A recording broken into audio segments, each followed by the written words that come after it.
Good evening, everyone. Let's do a stream check here and make sure we are live all across the fruited plains of the internet.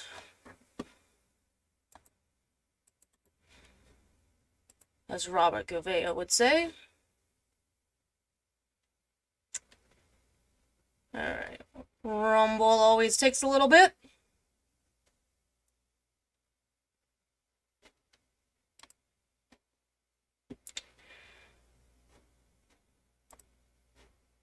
Okay, we are live on Rumble.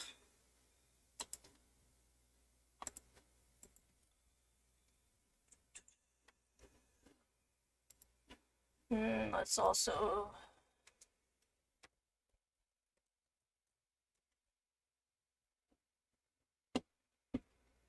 Let's check Twitter.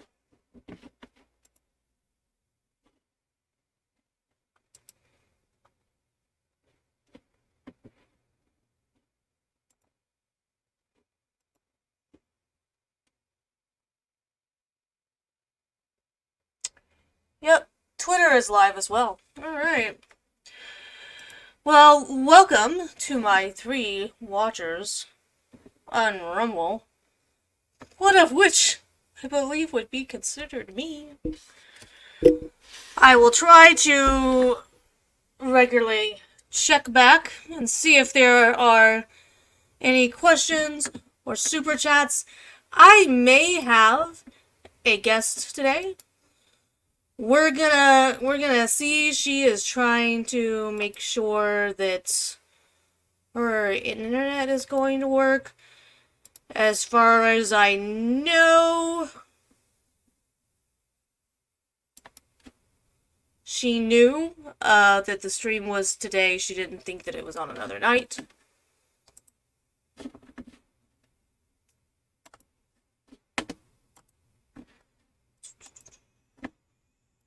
Let's see here.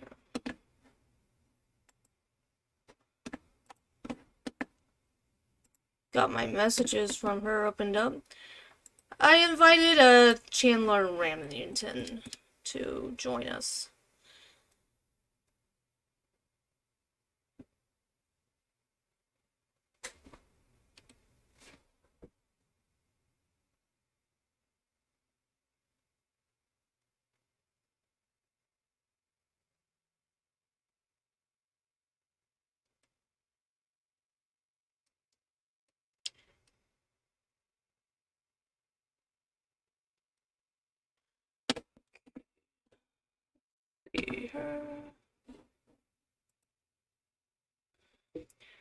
As far as I know, I was clear that the day wasn't tonight. So we're going to be talking about Odinism.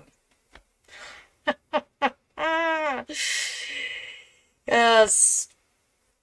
Oh man. So I immediately thought Odinism isn't a thing, right? It's not a thing. Surely it's not a thing. But yeah, Odinite religion is apparently a thing. So, let's talk about that. First thing I want to talk a little bit about is a whole Russell Brand thing.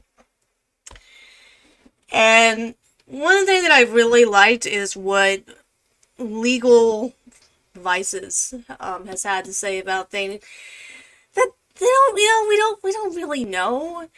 Some of it sounds suspect, but I think what I understood from what he was saying is that we don't really know if he's guilty or not. So, yeah.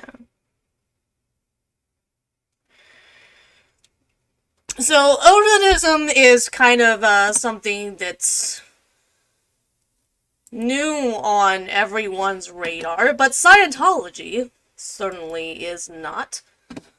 So we can take a look at that here a little bit. Here our lead. This just popped up in on my news feed here.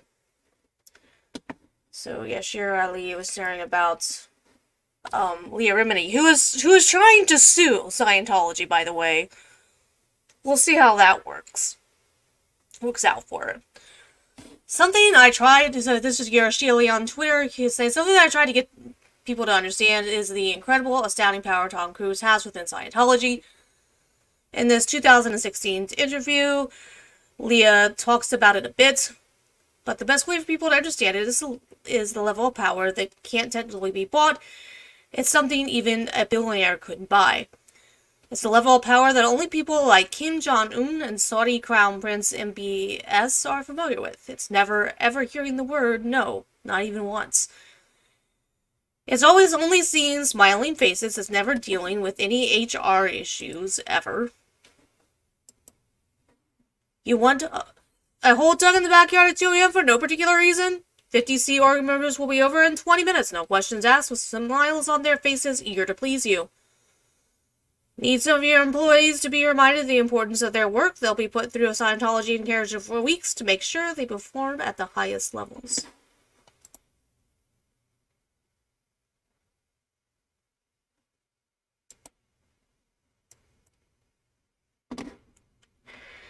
I just got a message from Remington. She's having trouble with her connections. Working on it, still need to do reset.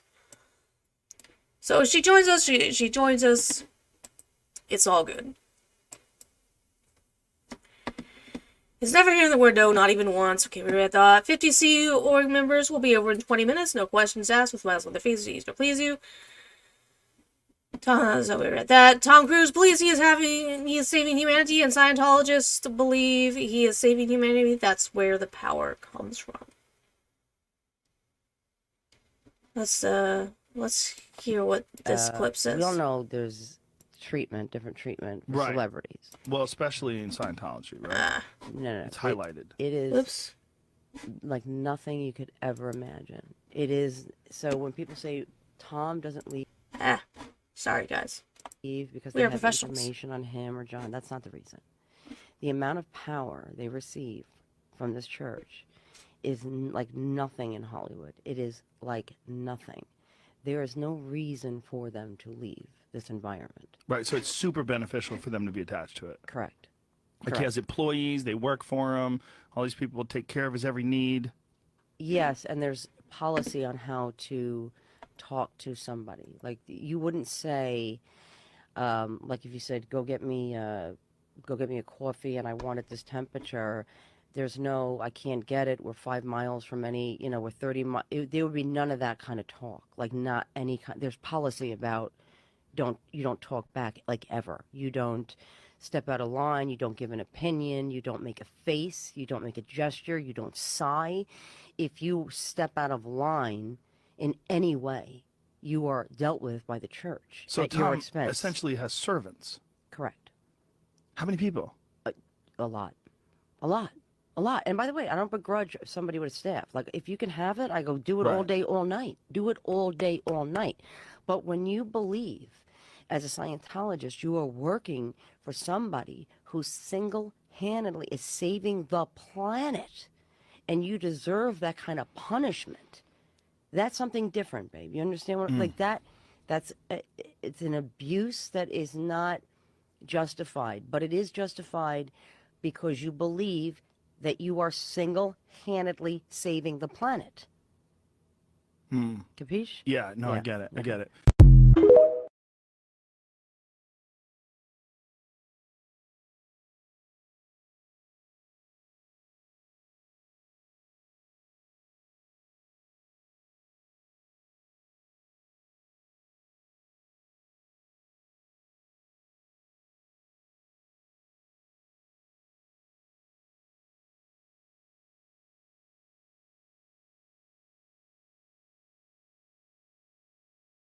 If anything going on with Tom Cruise and Scientology, I make it a practice to like go and see his movie. If he has a movie out that I want to see,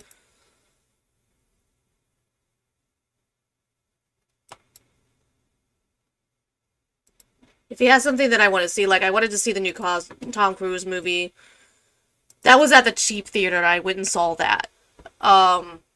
but I can't bring myself to be comfortable to, like, go to a movie theater and pay $19 to watch his shit, you know.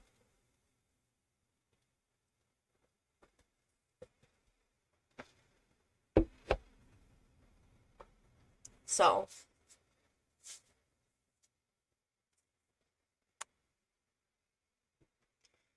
because, like, when I think about what I know about him, it creeps me out. So. But other people might feel differently, and that's okay. But Odinism, man. So, the guy in Delphi is trying to say, I didn't do it! The Odinist did it. Dun dun dun dun. So, what is that exactly? What is Odinism? Well, it's a Nordic religion, and some of you, I mean, I think anyone who, you know, remembers anything from college remembers at least that much.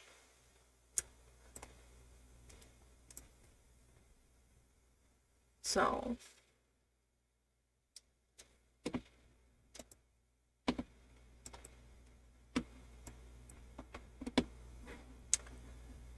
but, I mean, I thought that it was something that was not,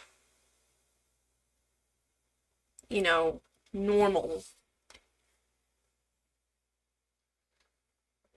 Or like something that was still celebrated and observed today.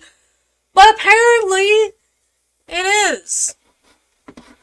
And but the information that I'm finding initially is it being much more common, perhaps in the UK. So what we have here in the UK is the Odinism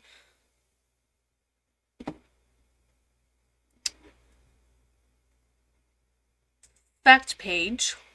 Odinist Fellowship that is based in the UK. So, before we get into why this guy insists that it wasn't him! It wasn't him! He didn't do it! It was the Odinist! Let's talk a little bit about what Odinism actually is. Fun times, right?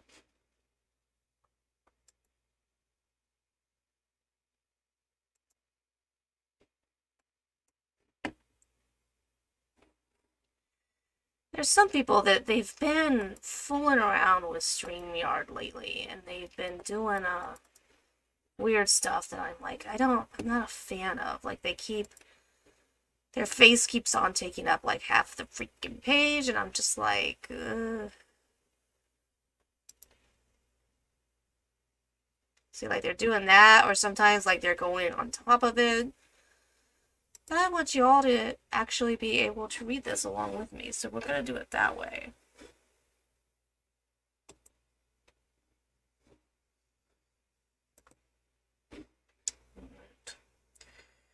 So all about Odinism. Your questions answered. Odinism is the original indigenous faith of the English people. For more information about England's native national religion, write to the address below to receive a free explanatory booklet.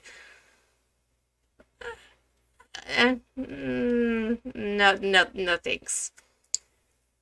Oh, the offer is only available to residents of the British Isle. Alternatively, read our webpage printed below. What is Odinism? Odinism is the name we give the original indigenous form of heathen religion practiced by our forefathers, the Anglo-Saxons and Jutes, and by the related Teutonic peoples of the continent. Let's see, that's new information to me. I didn't know that it included so many different people. Interesting. It is accordingly the ancestral native religion of the English people, and as such our very own spiritual heritage. Odinism is an ancient religion whose origins are lost in the mist of time, but it has been restored in recent decades by those who believe it offers a solution to modern man's spiritual crisis. What do you mean by heathen religion? The terms heathen and pagan... Uh-oh. I think we have somebody here. Hello! Hi, I'm so sorry that I'm late. I'm so happy that you're doing the stream. What are we up to? Well, right now we're starting out here and we're educating ourselves on what Odinism is. So That's awesome, because I don't know anything about Odinism whatsoever. I know a little about the case, but all of this stuff is brand new to me. See, and there's a lot that I don't know about the case either. Like, I remember back when it first happened, and I was like, oh my god, they found these kids' bodies, and that's all I really knew, and that there was a video. Like, but I hadn't really kept up with it, and then next thing I know, somebody's been arrested, and then I start hearing about these filings. So I'm gonna get to the filings in a minute here. There's some of them that, in a couple minutes here, there's some of them that are a little bit shorter, and will give us a better idea of what exactly the defense's issues are. Let me check. Okay, no questions on Rumble. Okay. I got 3 viewers, though, on Rumble. Yay! Nice. I've never used Rumble before. I'm really not familiar. Like, I've made a Rumble account so that I can go into live chat, but I never post videos there, so I am not sure how it works.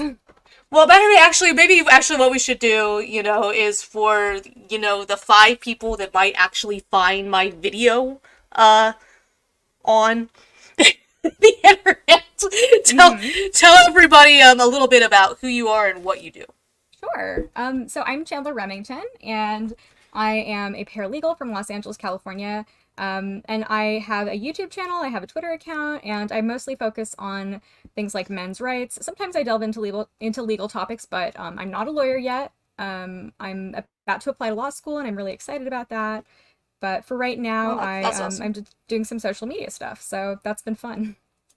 Now, I'm really interested in kind of the whole men's rights things because, believe it or not, a few years back, I've kind of become a champion about some specific things, at least when it comes to men. I'm feminist-ish, if that makes sense. Okay. Sure. I mean, I don't know. There are certain there's a certain law tuber that you had recently that I apologize that I haven't yet actually even listened to one of your streams. I'm so bad. I've had you on here and I've not actually got, but I think that you had him on recently and I'm so sorry, Chandler. I couldn't bring myself to do it. Hey, Branka. I'm sorry. No, I wasn't gonna mention names. Oh, that's okay. No worries. There are a lot of the things that there are some things that he agrees with, and then there are things that I want to throw stuff at my computer. So, listen, I think that's something that we have in common. I think we're both polarizing figures, and what I really like to do is I like to hear people out, and I like to humor them, and I like to see things from other people's perspectives. And so I'm not always going to agree with everything that everybody says. Yeah. But overall, I respect and appreciate that, he's not everybody's cup of tea, so I get that. Yeah. I had quite a lot of people commenting and saying similar things, and that's totally understandable. I totally get that. Sometimes you're just not going to necessarily have the same vibe or the same viewpoint as a particular law tuber, so you gravitate towards the people that you like, and that's just kind of how it goes. But I respect that. I feel like I'm everything that he hates because I'm 40-some years old. I've never been married. I've only dated a little bit. I'm not a size 2. I never will be. Now, that doesn't mean that I couldn't possibly lose a little bit of weight, but I'm never gonna be whatever is his ideal of the perfect woman. I'm just not. And I would literally have to, like, starve myself to get down to some people in LawTube's idea of what my perfect body type should be. But that's neither here nor there. Not that I'm saying I don't need to lose weight or I don't want to be healthy. I'm realistic about where I know that I feel that I can be. But what I was trying to say here is, I actually wrote, a film a couple of years back. So a little bit about me is that I have done some short films. I'm very conservative. I did vote for Trump twice. Nice. And I'm unapologetic about that. This time around, there's a lot that I'm hearing out of Vivek that I'm liking a lot. And that, people have all kinds of feelings about that, but I'm worried about the fact that I won't even be allowed to vote for Trump this time around. I'm like, why wouldn't you be allowed to vote this time around? Will they even count our votes? Like, if let's say they won't let him on the ballot. Let's say they won't let him on the ballot. Will they even count our votes if we put him in as a write-in? Well, I don't know what's going to preclude him from being on the ballot. I mean, There's something about the 14th Amendment that I know that some people are saying they don't think it applies to him. Some people are saying they don't. Which element of the 14th I mean, I'm Amendment? hoping the 14th Amendment has to do with, like, people who have committed treason or something, that there are certain crimes they're not allowed to be in office.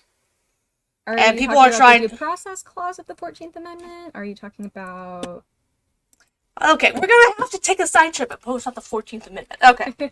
I just finished one of the reasons that I was really glad to connect with Branka, and ideological differences aside, he has his American law courses, and so he enrolled me in constitutional law, and I really enjoyed learning about constitutional law in that class. So I'm definitely not an expert on the Constitution, but I know a lot more about it than I did before.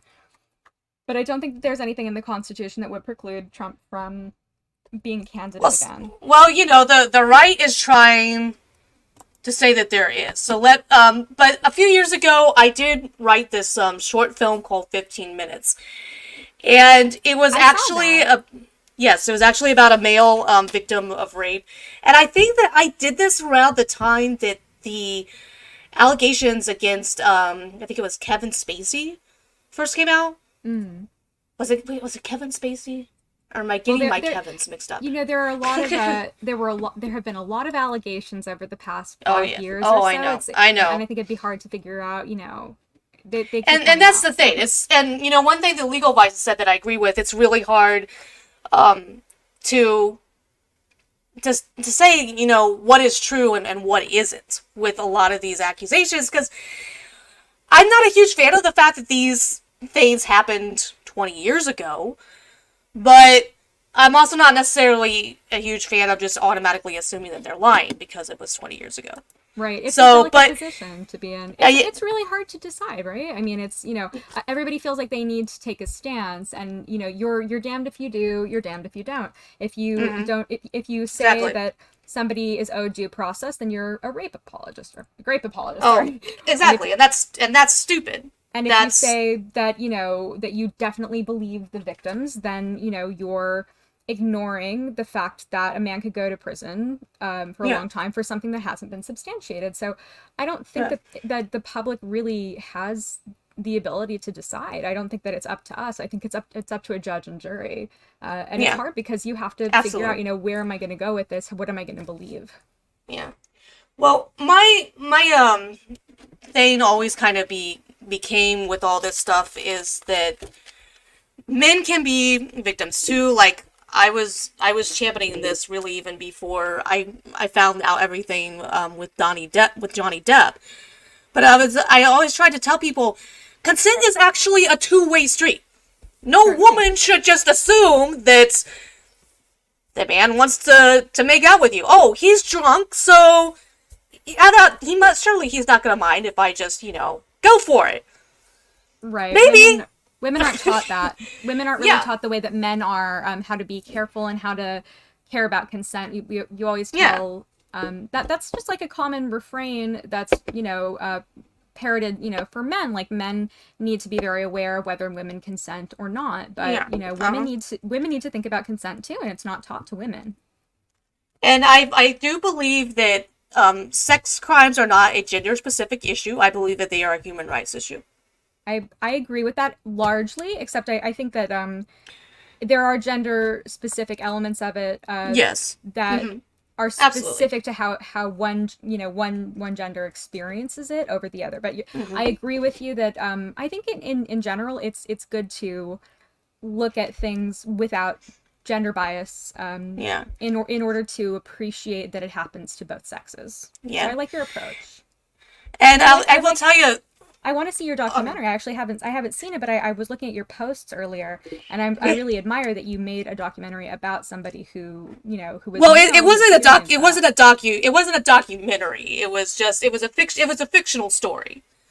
But okay, I see. the way I originally came at it is that at the time it seemed like every film I watched, it was like, I am a female victim of rape, but I'm like, this is just like, it was becoming like a tired trope to me, basically. Right.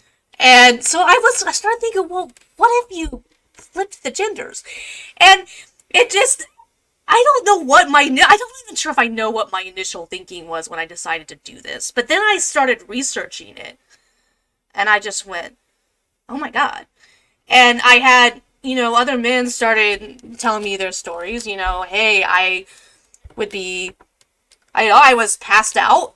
And then I woke up and discovered that this woman was doing XYZ.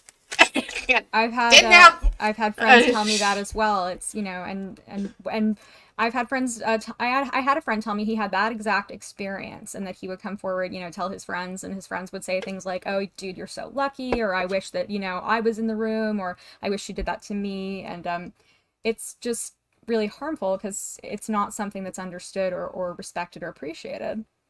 And I wonder, are the men that are saying that, do they really feel that way, or is there some notion in their head that they have to be? I don't know. I'm trying to understand why any man would say that to another man. I think it's just kind of the thing to say. It's like you're socialized to say certain things, and I just think in general, like, women are socialized to react and respond in a particular way when they hear something like that from a woman. We believe that woman immediately. We go, I'm so sorry, it's not your fault. With men, I just think that's how men are socialized to react. It's just kind of, embedded in the culture. Yeah. I have a friend that is worried about teaching her son what to say if he's ever accused, and I'm thinking, well, and this has been quite a while, and I guess with everything that's happening now, I'm like, I guess teaching your son what to do in that situation makes sense, but I'm thinking, but you also need to be teaching them how to recognize when they're in an abusive relationship, because sometimes they don't recognize it. I was actually watching this video right now, and it seems like we almost need to change the way that we word it or something, because sometimes it's like you have to sit a guy down and explain to him that this was abusive. Well, that's because they just don't barriers. They just don't frame it. They just don't frame it in that context. No. They just, and not all, I don't know, I suppose not all men necessarily respond to it the same way. I mean, maybe some are just going to be like, yeah, whatever. And then maybe some are going to be more, I don't know, cautious in future relationships, maybe more withdrawn. It can affect everybody differently, I suppose. I don't know, because I only know how it would affect me as a woman. So yeah, I think it's different. I think the genders experience it differently, and I think that men experience responding to that differently, but there are a lot of barriers in, first of all, recognizing that something is abuse when it comes from a woman, and then having any resources for reaching out about it. I think men tend to, just kind of internalize what's happening to them. They don't really express it. They don't have anybody to go to. There are no shelters for men who are dealing with DV. And it's just something that they kind of just deal with. They just accept it. And, either they stay in the relationship or they move on to another relationship. And it's challenging for sure. Yeah. And I've had people that have disagreed with me on this. And if you don't agree with me on this, it's fine. But I am not convinced that there was not a sexual element to some of the abuse that Johnny Depp experienced. Well, there was that one audio tape where you hear Amber saying repeatedly, let me love you over and over again, and he's telling her no, and that was really disturbing. I have a friend who knows everything about the trial. She's a very big Johnny Depp fan, and she had pointed out that audio clip, and when I listened to it, I was really disturbed by it. It's not something that I would like to publicly speculate on necessarily, but I hope that if Johnny Depp did indeed experience anything like that he's been able to get support from it. Yeah, he was and it may have, it may not have been quite the same way as what we think of it but sex can be used as a weapon. Sure. It can be, it can be used as not really interested in doing this, but I would rather just do it rather than listen to her complain, hey, why won't you just let me love, or whatever that be. Who knows if he wasn't, as their relationship became more unraveled, I seriously doubt that he was interested in being intimate with her. Who knows how she was responding at that point in time when, he was turning her down. Who knows? We may never really know. And so, well, I think he went through a lot with her, and I think he definitely did. I think that she absolutely was very abusive to him, verbally, physically, and I think that it was very difficult for him to know what to do with that. I'm glad that he was able to, get out of the marriage and get away from her, and I'm glad he was able to reclaim his name publicly. There will always be people who still believe that, he harmed her and that, he misrepresented things, and that's kind of the problem, because she lied about him, she defamed him, and that defamation will still have an impact. People aren't all necessarily going to come to terms with what happened in the trial. They'll see what they want to see. So, it's unfortunate, but that's kind of just how it goes. I've been tuning into Jeff's dramatic sidebar readings with you and some of the others, and I've been going, oh my God. The sidebars are very oh God. I mean, they really show the ineptitude of her attorneys in a really major way. And it's like, you don't want to feel sorry for Amber Heard, but you're like, what was... She at some point should have realized, my lawyers are idiots, this is not a good fit. Well, she chose her legal team, and I mean, I know. To be fair, I think Rottenborn was a little bit better than Bretta Hoff. Yeah, that's what but not by very much. He clearly made some huge mistakes. Okay, well, let's go ahead and let's get started as quickly as we can with this the case for why Constitution blocks Trump being president again. Dun dun dun dun. And there has already been some court cases about this. Some of them at very various stages. One has gotten kicked out. So, it's kind of see. So, does the Constitution present Donald Trump? Does the Constitution... Oh, wait. I'm trying to be melodramatic here, and it's not working out for me. Does the Constitution permit Donald Trump to be on the 2024 presidential ballot? The question arises because of a long-neglected part of the 14th Amendment. Uh-oh. Section 3 provides that no person can hold political office if, having taken an oath to support the Constitution as a state or federal official, they engage in insurrection or rebellion.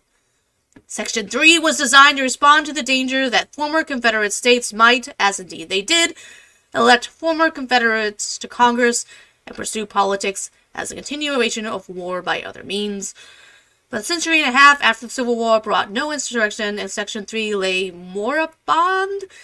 Don't use big words on me, people. Which and one is the one you're struggling over? It's moribund. M-O-R-I-B-U-N-D. Moribund? That's not what I'm familiar with either. Moribund is not something that I know. I'm sure I've heard it, but I don't know what it means. Wait, the context. But the century and a half after the Civil War brought no insurrection, and Section 3 lay moribund, an object of only historical interest. It sounds like it was just kind of like defunct, like it wasn't legally viable or valuable, but I'll have to look it up to verify that. So, so basically, At the they're point saying of that death, January that's the is definition. at the point of what? Of death. The point of death. Of a thing. In a terminal decline, lacking vitality or vigor. Huh. Interesting choice of word, I guess. Well. So, but they're saying January 6th, change that. At least, if you did accept the arguments put forward in the University of Pennsylvania Law Review by leading conservative originalist William Vaught and Michael Stokes-Paulson, an article by Federal Society co-founder Stephen Calabrese, Trump engaged in insurrection, they argue, and declaring him ineligible for the presidency is no more than the Constitution demands. The case is not even close. Paul and Boston declared all who are committed to the Constitution take note and say so. So that's kind of gives you an idea of where they're coming with that. I know, like, Rakita Law is saying that the wording, a lot of the conservative law people are saying that the wording kind of makes that not really clear that it applies to the president. And I'm like, well, if you want to trust the courts to, like, get it right, have fun with that. I want to look into that a little further. I'm curious to read about that more. Yeah. I really don't trust our courts to be like, yeah, vote for, yeah, you can be on the ballot. We're going to let you all vote for him. And I know there's already lawsuits that are being filed, and some of them I think have already gotten dismissed. But so we'll see. So, all right. So let's educate ourselves about Odinism here. Sure. And so this is from the UK. The questions answered, and so it's considered an indigenous faith of the English people. They have a free explanatory booklet, but we don't need to worry about that because apparently they have it here on their website. So, let's see here. What is Odinism? Odinism is the name we give to the original indigenous form of heathen religion practiced by our forefathers, the Angles, the Saxons, and the Jutes, and by the related Teutonic peoples of the continent. See, I thought this was just like a Norse thing. Like if you were from words like the Netherlands or something. Or yeah, like Sweden's or Iceland. Yeah, those areas. I didn't think that it had anything to do specifically with people in the UK, but apparently it is the ancestral native religion of the English people and our very own spiritual heritage. Odinism is an ancient religion whose origins are lost in the midst of time, but it has been restored in recent decades by those who believe it offers solution to modern man's spiritual crisis. But what do you mean by heathen religions? The term, all the people of ancient times were pagan, the ancient Greeks and Romans, the ancient Egyptians and Babylonians, as well as the ancient Teutons, Celts, and Slavs. The polytheistic Hindu and Shinto faiths of India and Japan, respectively, are forms of heathenism which have survived into modern times. So too are the animist religions of the sub-Saharan Africa. Paganism is therefore, in one sense, the only universal form of religion known to man, and Odinism is but on the branch of the heathen family of religions that practiced by the Teutonic people. See, I don't even know. Teutons is a new word to me, but it's okay, Chandler, because we're gonna learn what Teutons are. They've got all the goodies here for us. Fascinating. The Teutonic Germanic peoples comprise a number of nations and tribes of Northern Europe possessing a common origin and sharing many cultural affinities, who speak one or other of the Germanic languages. Their modern representatives include the Germans, the Dutch, the Flemings, Danes, Swedes, Norwegians, Icelanders, basically all the people that I thought actually observed this religion, and apparently I am dramatically misinformed. I apologize to all the Odinisms who might be watching this stream at some point in the future that I am very much misinformed. Swedes, Norwegians, and Icelanders, as well as the Anglo-Saxons of England and Lowland Scotland, and all their descendants in the New World, among important Germanic tribes of ancient times, as we can number the Ostrogoths, the Visigoths, Lombards, Franks, Burgundians, and Vandals. All these nations were originally worshippers of the gods and goddesses of the Odinic pantheon. What kind of religion is Odinism? What are It just its sounds beliefs? like Satanism to me. It just basically sounds like Satanism. Oh my! You sound like my mother. That's what my mother would pretty much say. Well, See, I grew up in. It's couched in all of this language that talks about, the things that they rejoice in and the fruitfulness and blah blah blah. It's very much like the language of Satanism. Yeah. And I'm only familiar with that just out of curiosity and having researched things and remembering and absorbing. Well, whatever that guy's name was, Anton LaVey. Yeah, I grew up in a very, very conservative evangelical household. And so anything that, wasn't Bible-based, it's automatically satanic. Yeah, but they're talking about paganism and heathenism, and so it sounds very similar to Satanism. It sounds like a branch of Satanism. Okay. And I'm not saying that because it's not Christianity. It's just like anything, pagan. It sounds very connected to that, and also if it's being connected to a murder of small children and ritual sacrifice, I'm gonna bet that it has satanic elements to it. They might worship Odin as opposed to Beelzebub, but it's all kind of the same thing. There's probably a distinction. I'm sure there is, but it sounds sketchy, I guess. Yeah. Dodgy. Well, they're claiming here that it is a life-affirming religion. Let's see, it's talking about we rejoice in and celebrate all that is wonderful in the world around us, the fruitfulness of nature, the changing seasons, the comforts of family and home, human creativity, and our personal collective achievements. Odinists do not indulge in fasting and penitence. Rather, we worship the gods in our feasting and merrymaking. But do you sacrifice small children? That's what I'm kind of... That's kind of what I'm wondering here. It's all kind of gibberish. It doesn't really sound like it's describing anything meaningful. There are no tenets. There's no basis for any kind of faith. They're not saying anything. Is it just me, or does it sound like a lot of gibberish? So, yeah, I'm trying to see if there's stuff here about heathen magic. The heathen sacrifice can be described theologically as sacrament, a term originally borrowed from the pagan use by Christian polemicists. I don't know if you really want me to try to go through and read this entire page. It's longer than what I thought it was. Well, it's up to you. This is your channel. I'm not really learning very much about this religion. This doesn't seem to be a descriptor of anything meaningful. It's not telling me very much. Okay. I'm looking at it on Wikipedia, and it's saying the heathenry doesn't have a unified theology. Because basically the problem with it's like a neo religious movement that it has various approaches based on who's interpreting it. So it's kind of very loosely structured and loosely formed. Okay. That makes, At least yeah, from what I've that's seen. kind of... I'm not really sure.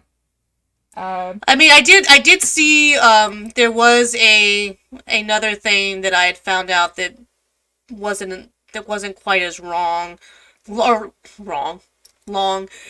But yeah, they do have rites of there is a rites of initiation.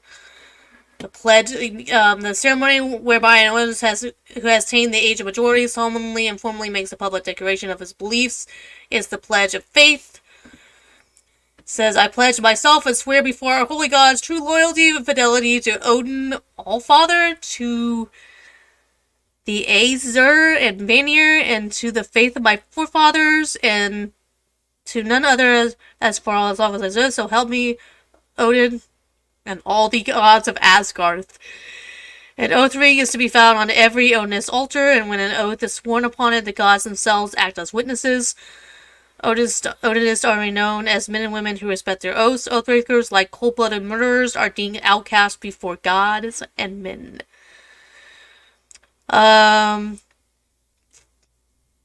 There is somewhat of a priesthood, I guess. Maybe.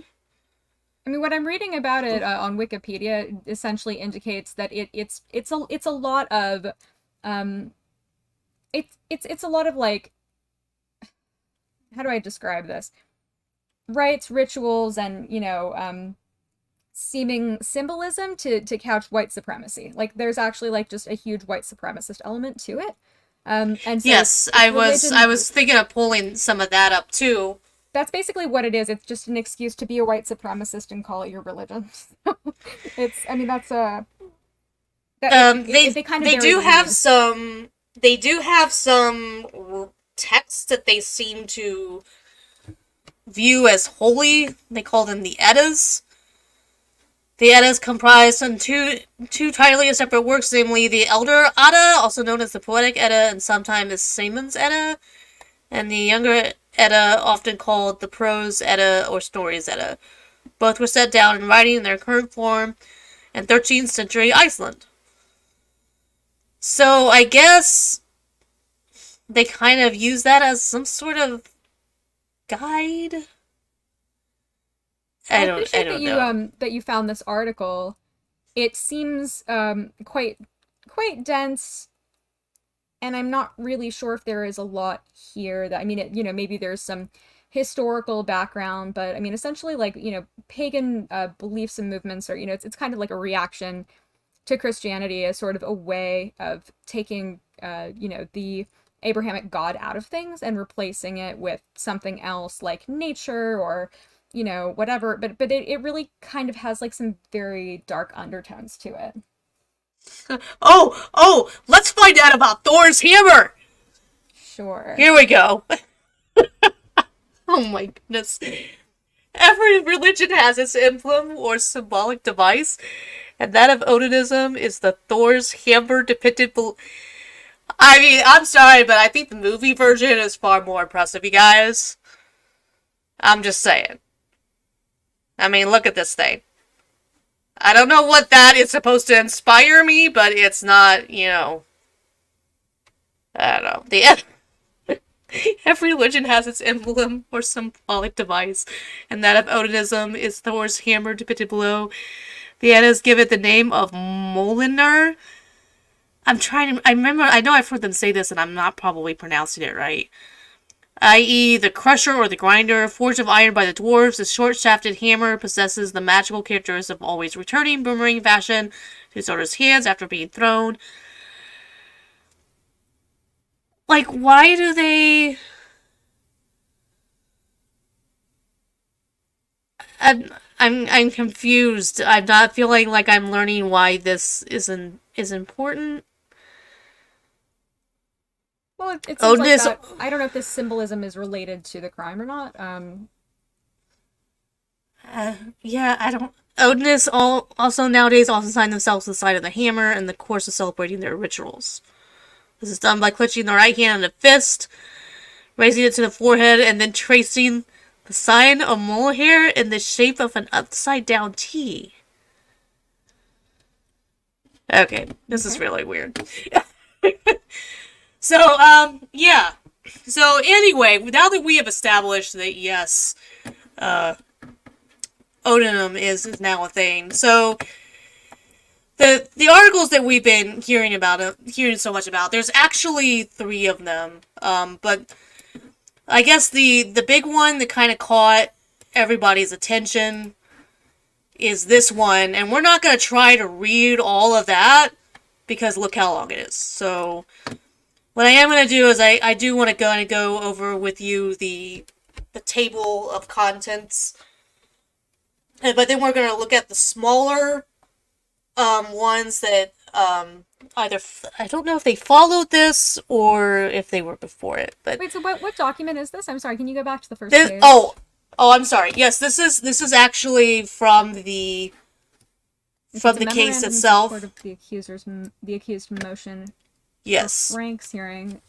I don't know what a Frank's Yes. hearing is. That might be something specific to Indiana. I'm curious as to what this is. I know that I've seen that before.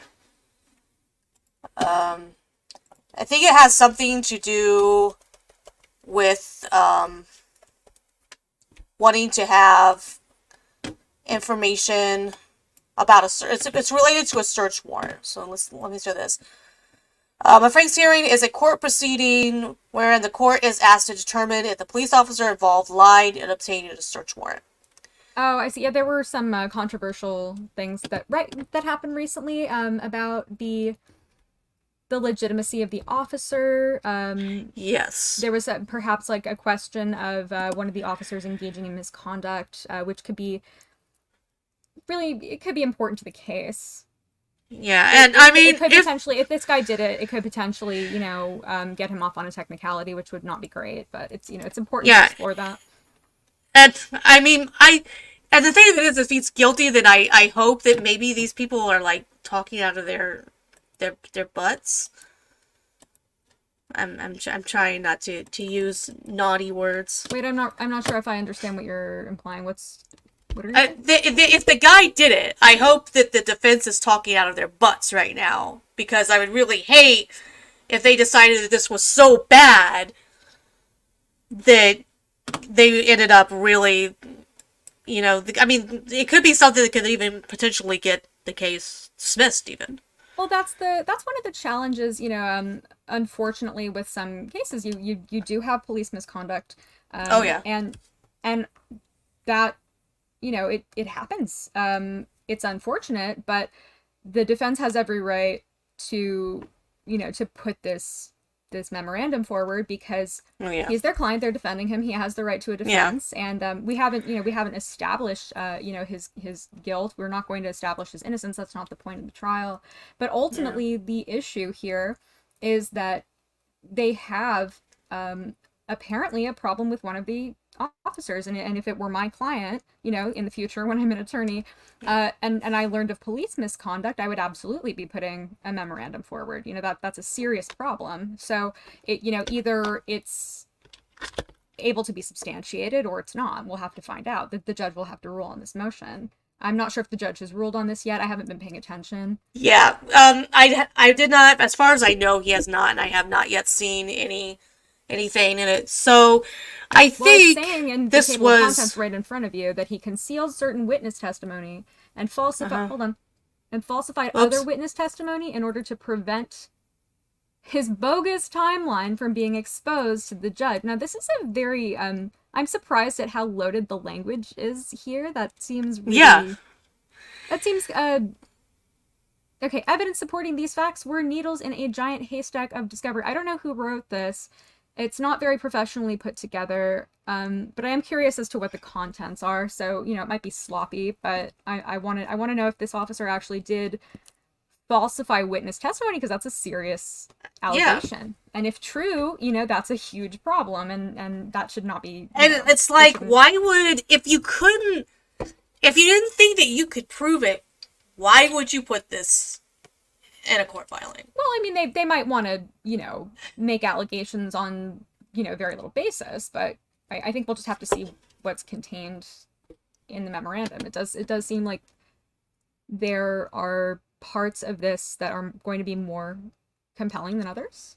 I would want to look at those pages, but absolutely up to you how you want to approach it.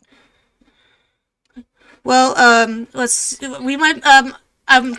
was wondering if these smaller pages, I'm wondering if they might kind of give us a good idea of what all those are, just shorter, but we'll see here. Sure. So and thank you so much for having me on your channel, by the way. I would love to stay, but I don't have very much time that I can stay. I can perhaps stay for 15 more minutes. Okay. Well, then let's go ahead and let's get So let's look at it's page 23. Let's jump to that. I'm just glad to actually like have somebody. Truthfully, I normally don't have anybody to talk to. I'm just putting things out to the stream by yourself. Definitely, it's a lot throwing nicer when things you have out to somebody the bounce somebody. Yeah. It's nicer to have somebody to bounce things off of. So I'm happy to be here. Well, wait a minute. Here, they wanted us to start on page 23, but it seems like I'm starting in the middle of. Hold on a second here. Let's go back to the full contents. So they're saying 23.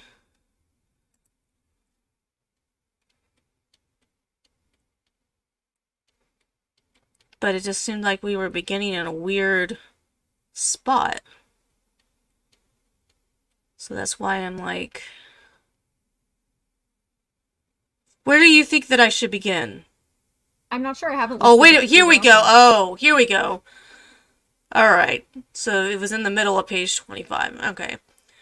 So Legit concealed certain witness testimony and falsified other witness testimony in order to prevent Legit's bogus timeline from being exposed to the judge.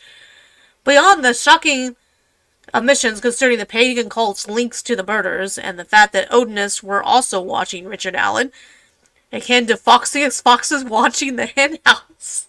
Really? That's so much. It's just. I don't. Is that necessary? Okay. Anyway. That's odd, right? Oh my goodness. The evidence will show that Legit's affidavit for a search warrant is also filled with lies and other concealed information concerning witness testimony. This false and concealed information completely eviscerates the state's timeline. The evidence will show that Tony Legit knew of the major problems that these witness testimony created, and Legit chose to solve his problem by concealing this information and falsifying other information in order to bolster the state's bogus timeline. So what? The decision has been painfully and emotionally difficult for its defense team, and as defense counsel recognized while defense took necessary time to review the discovery to establish the Odinism links both to the murders and to the Westville Correctional Facility, defense counsel was also aware that Rick would remain in his hellhole at Westville subject to the cruelty of Sergeant Jones and Sergeant Robinson and perhaps other Odinite correction officers. See, here's the thing. They are mentioning specific officers in this. When I was looking through it, I would say that they're saying these specific officers are actually Odinites. So, like, how does the state go about refuting that? Do they drag these Sergeant Jones and Sergeant Robinson into court and question them about their religious affiliation? Like, Well, I mean, they, if this is, a serious allegation, and if there is some kind of cover-up or some kind of, criminal affiliation, I presume they would be questioned in connection with the investigation. oh boy. You see, I don't think we knew that this trial was going to get nearly this interesting, but this could actually start to get really interesting. Well, I mean, a lot. It's funny how boring a lot of murder trials end up being. This is a very emotional case. The Yeah. victims were young. They were. From what I remember, they were dropped off to go hiking by one of their Yes. sisters, and Yes. there it was a brutal crime. There was an essay element to it. They were little girls. It's very, very sad. So it's going to be emotional, certainly. Now you're making me feel guilty for saying that this was going to be interesting. No, not at all. What I remember when I was watching the Murdoch trial, I was just thinking, God, this is the most boring double murder trial I've ever seen in my life. Trials are compelling, they are interesting, they are entertaining. There's nothing wrong with being interested in a trial. But you're right. I mean, this is getting more interesting than we thought it would be. It might have been a little more cut and dry before, but now we have like a potential Satanism element or heathenism or Odinism, whatever you want to call it. And it gets weird because there's these allegations about like the state and there being like correctional officers who engaged in this religion who Yeah. were interacting with him in jail. And so, there are definitely parts of it that are just, they're peculiar, they're bizarre, and they're going to Yeah. catch a lot of attention. So there could be a lot more eyes on this than we had previously. So no, don't feel guilty for saying that. I frame trials that way all the time. Well, thank you. No, where was I here?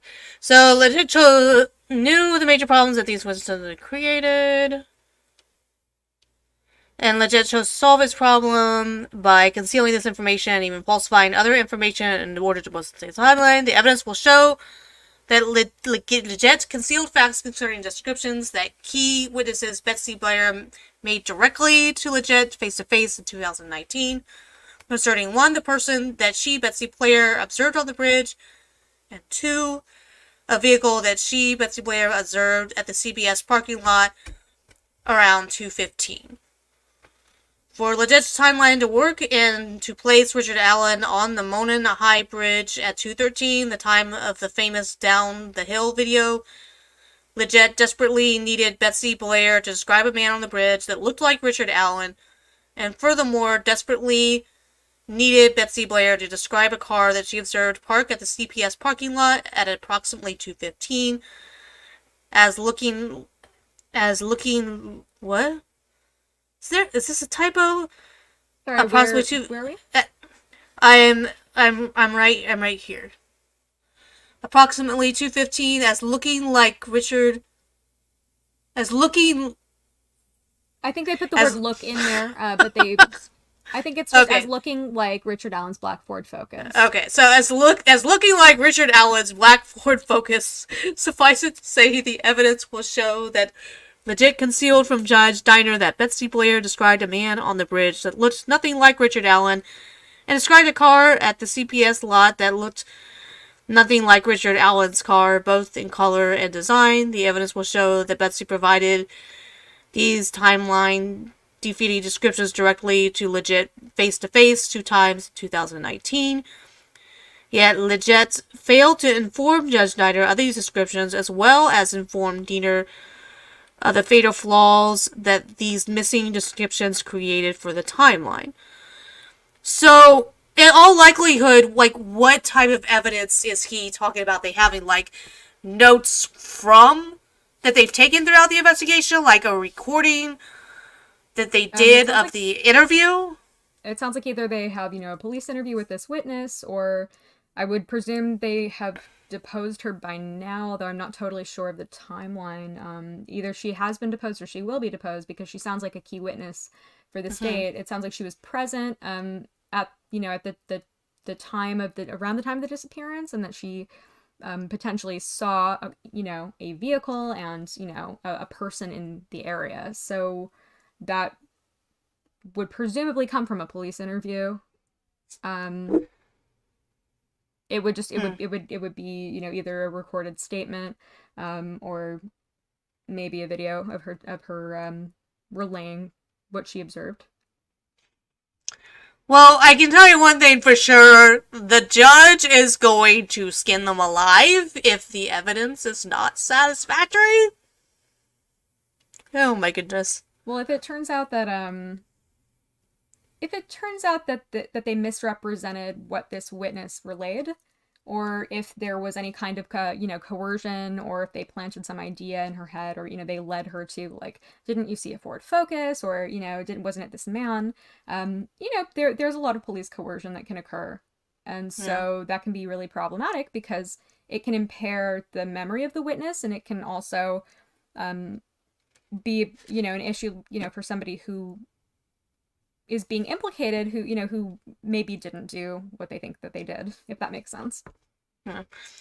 Well, honestly, my knee-jerk reaction to this is that this sounds bad.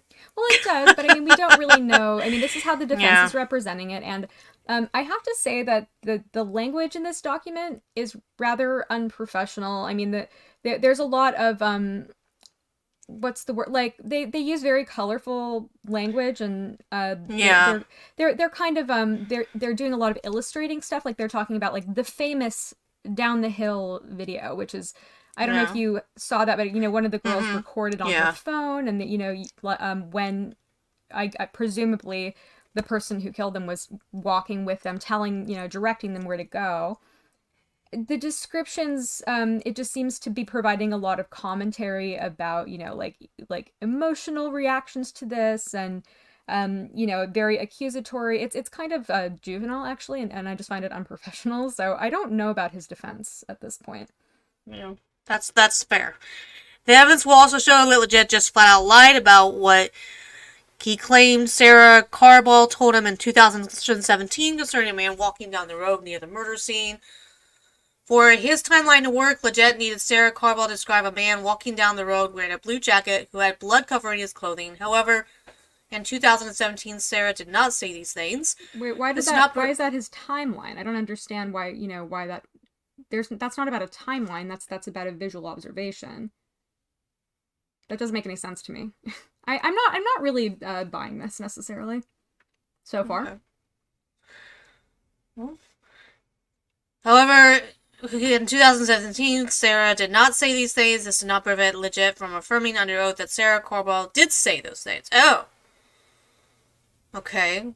So I guess that's the issue here, is that she would have... Well, go on. It says, in fact, what she actually told him in 2017 was... I'm curious to see where... That she observed a man walking down the road wearing a tan coat whose clothes were muddy.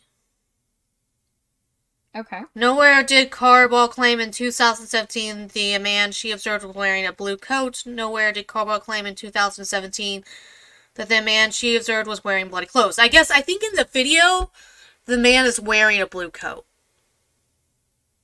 Is he? And so that's why... Yeah, I think he is. You're right. So that's why they're saying she would have to... It doesn't make any sense that she said that the coat was tan. That's the only thing that I can think of. Nowhere did Carball claim in 2018 the man she observed was wearing bloody clothes. Nowhere. The truth about what Sarah Carball actually told Legit in 2017 blows up Legit's timeline, which is likely the reason Legit failed to include the information in his affidavit. Additional evidence will be presented in the body of this memorandum. Okay, the defense believes that the evidence strongly supports the contention that Legit intentionally concealed evidence from Judge Diner and lied about other evidence to Judge Diner in his affidavit for a search warrant. However, even if he did not intentionally conceal evidence from the judge, nor did intentionally place false information in the search warrant affidavit, at a minimum, he behaved recklessly when he prepared the affidavit, omitting the facts from accompanying this brief. Omitted those facts from Judge Diner and provided false information in the affidavit.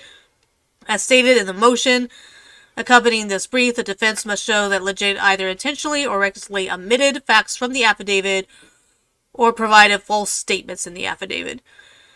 Evidence supporting these facts were needles in a giant haystack of discovery. You think your discovery was bad? Let me tell you something. President Trump would like to have a word with you about the mountains of discovery that he has to go through. You think you've got it bad, dude. Anyway, focus, Eddie. It sounds like let's say that this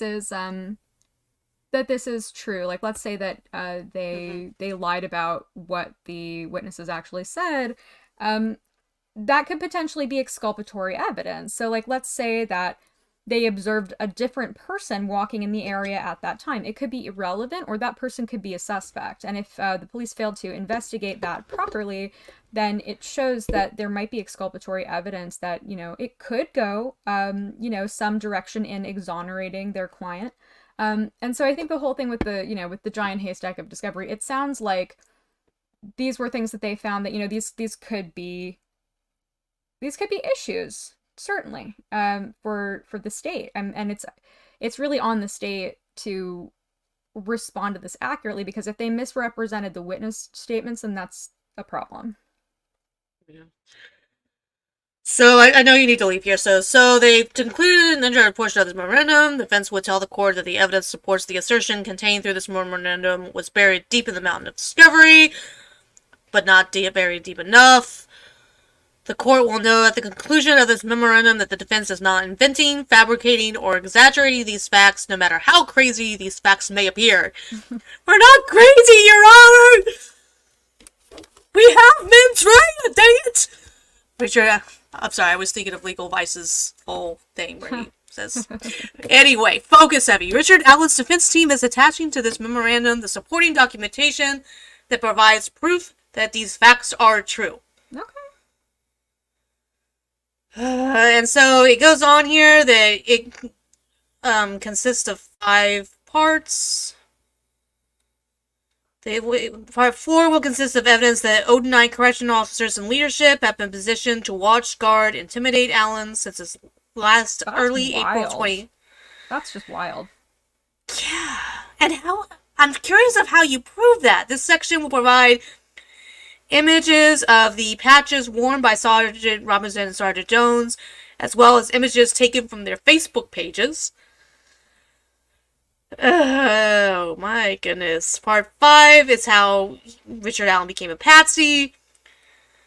And that will conclude how... That's a it's a really interesting callback to like JFK and, you know, Jack Ruby, that whole thing. Oh my god. Oh my goodness. Yeah, I wish I could stay to read the rest of it. But I really appreciate you having me on, and I'm You have to promise me something. okay. When Legal Vices talks about this case, if he does it all and you're on there, Richard Allen's name is not Richard Allen, it's Patsy, dang it. Okay. I'll be sure to mention that. Patsy Allen. It's a little effeminate, but you know. It's funny. Alright. Well, thank you so much. I'm glad that I had somebody to kind of do a little bit of a back and forth here for you. A great back and forth. I appreciate it. And I hope that maybe on a Friday when I'm off, maybe if you're not doing anything else and you want to get together and you want to go through the rest of this, I'd be happy to have you. Sure. Well, thanks so much for having me on. I hope you enjoy the rest of your stream, and I'll see you around. Alrighty. Thank you. Have a great evening. Bye. Have a good night. Bye.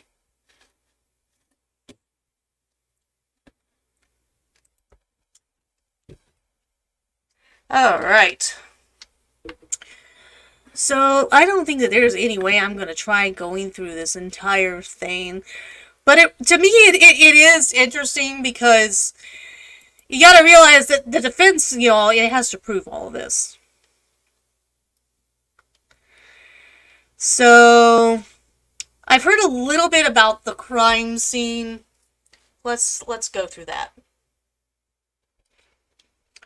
When members of the search party found the girls in the late morning of February 14th, 2017, Abby and Libby had been missing for approximately 22 hours. The scene was ghoulish. Libby was found at the base of a tree with 4 tree branches of varying sizes intentionally placed in a very specific and arranged pattern on her naked body. Libby was positioned flat on her back with her left arm stretched above her head, touching the base of the large tree. Libby's right hand was covered in blood. Libby's left hand was covered in blood. Blood spots and blood drippings were seen all over Libby's body from head to toe. Libby's right arm was placed along the side of her body. 1 large tree branch had been placed on her left shoulder. This branch was so long that it extended above Libby's head several feet and below her legs for several feet as well. 2 smaller branches formed a V where her legs joined her body, with both sides of the V extending upwards towards Libby's head, with 1 branch extending to the left of Libby's head and the other to the right of Libby's head. The last 4 of the branches extended across Libby's body on a line from her right shoulder to her left shoulder. This 4th tree branch also connected with the other tree branches and was placed under both branches that formed the V.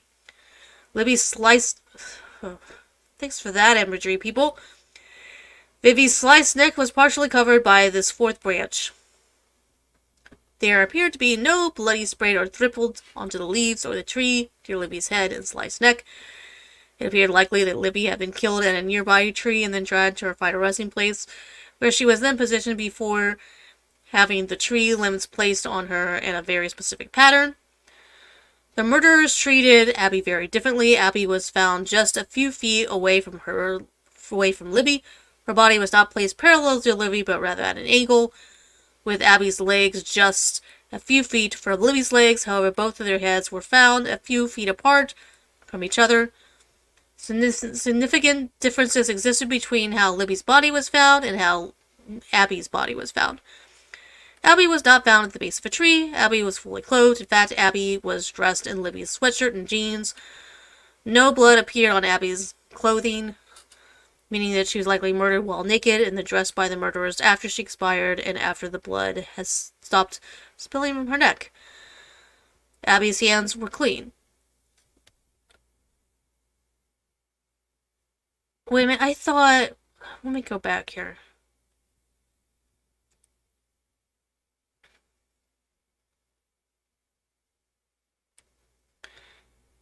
I thought something... There was something mentioned there about there being blood on their hands.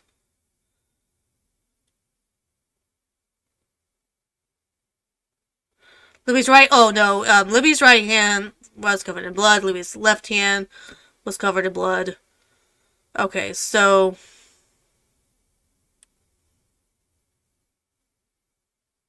Abby was not found at the base of a tree. Abby was fully clothed. In fact, Abby was dressed in Libby's sweatshirt and jeans. No blood appeared on Abby's clothing, meaning that she was likely murdered while naked and then dressed by the murderers after she expired. And after the blood had spilled, Abby's hands were clean.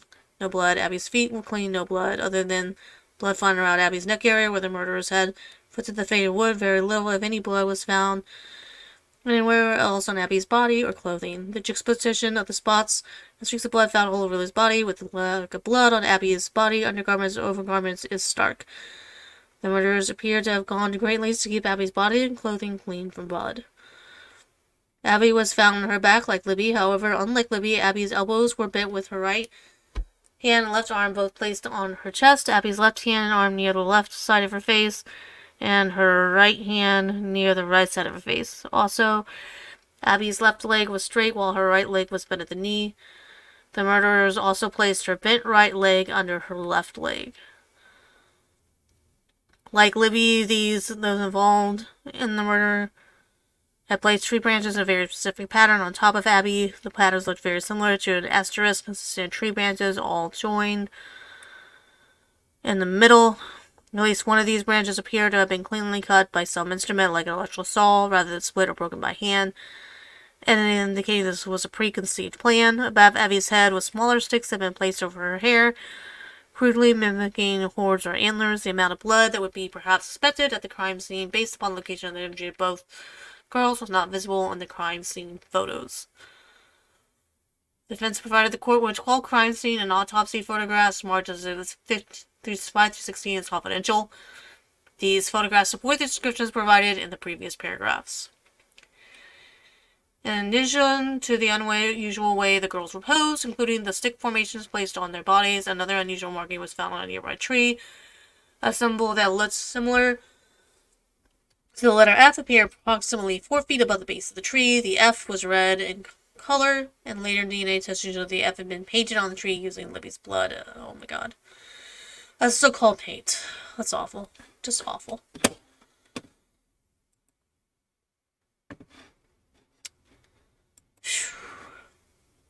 That's awful. Additional blood spatter was found at the base of the same tree. All the blood at the base of the tree appears to have been Libby's blood as well. The defense has also provided that the court was Exhibit 17 DNA documentation supporting the fact that Libby's blood was the source of the F painted on the tree. Said exhibit is marked as confidential. The defense... Okay, so here's... They had some numbers here. Excuse me.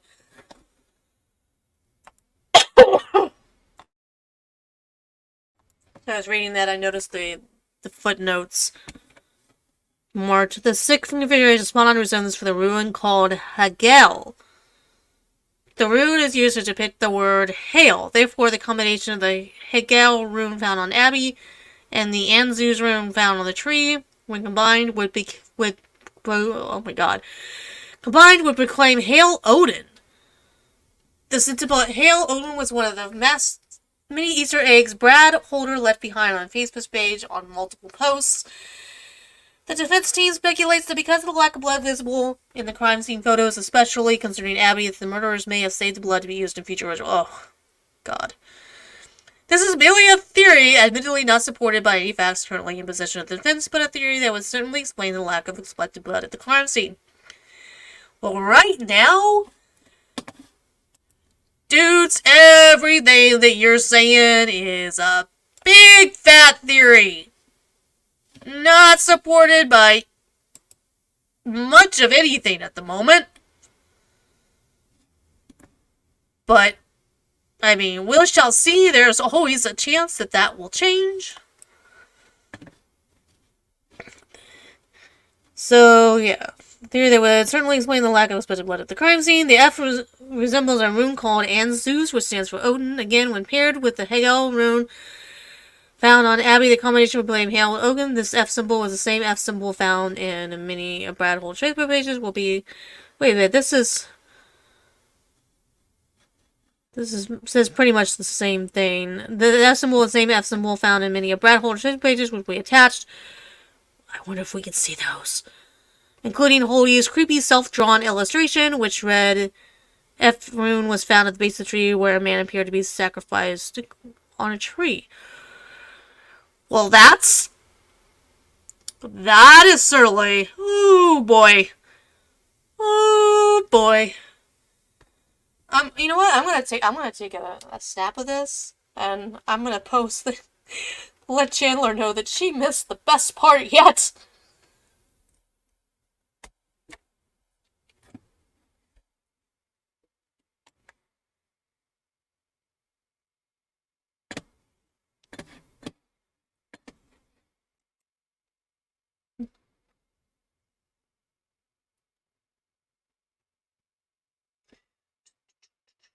Saved clip.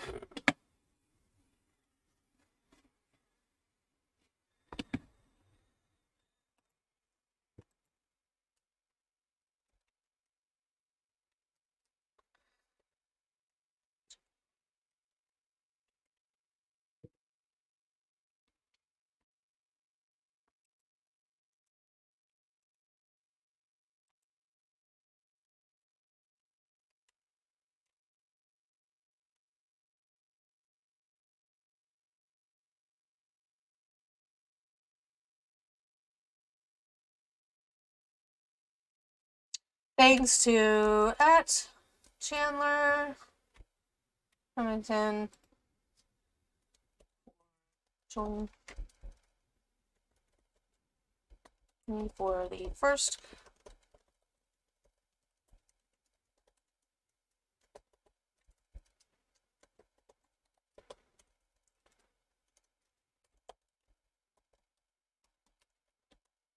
She missed the best part of the doc. She missed the best part of the document yet.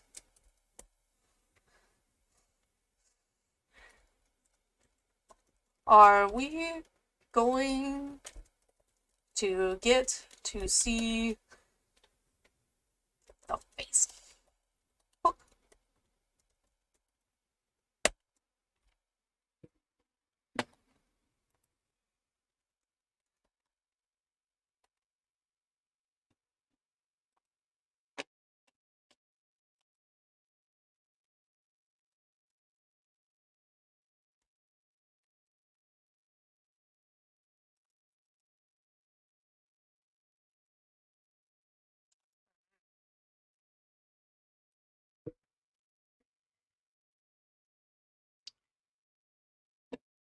All the blood at the base of the tree appears to have been Libby's as well. The defense has also provided the court with Exhibit 17 DNA documentation supporting the fact that Libby's blood was the source of the F painted on the tree.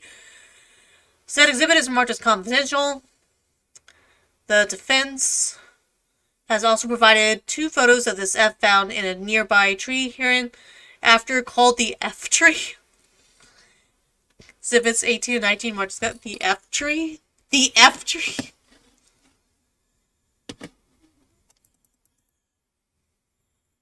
Oh my goodness.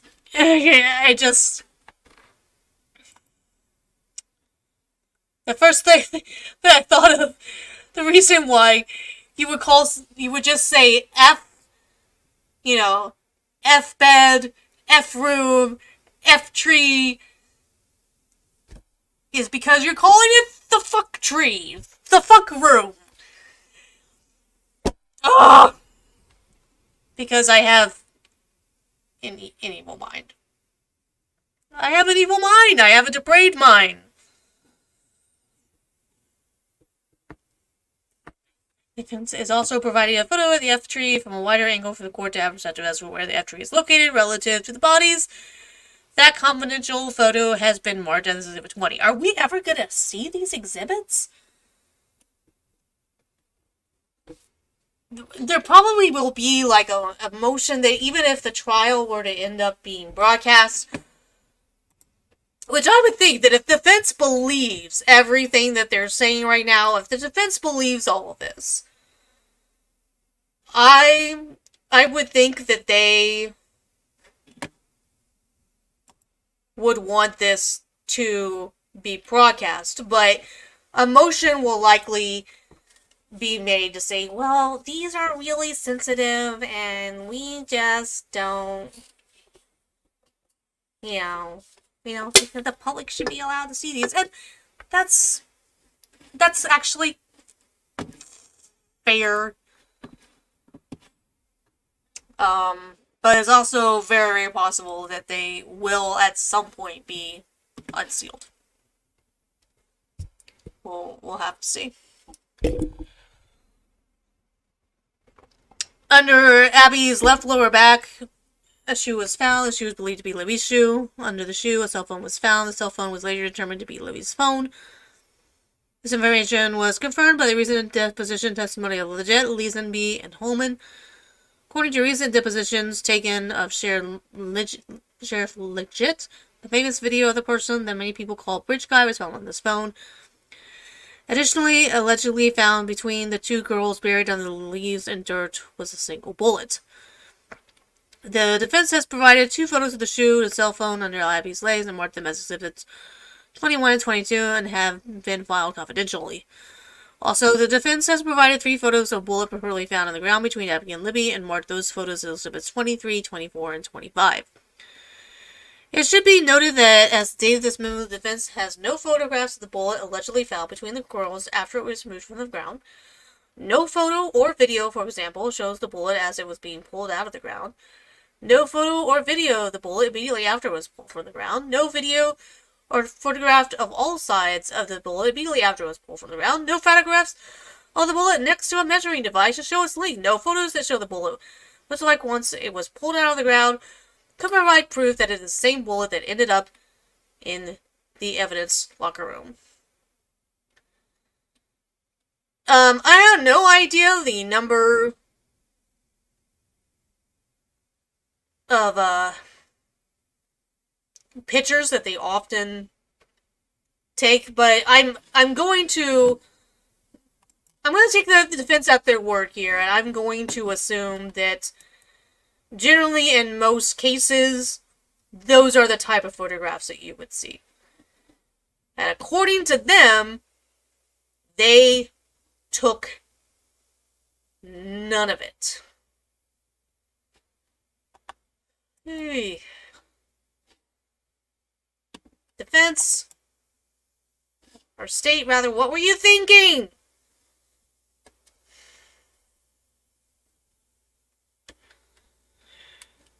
Shockingly, in his deposition, Sheriff Legit admitted that he has also not seen any photographs of the purported bullet taken once the bullet was pulled from the ground.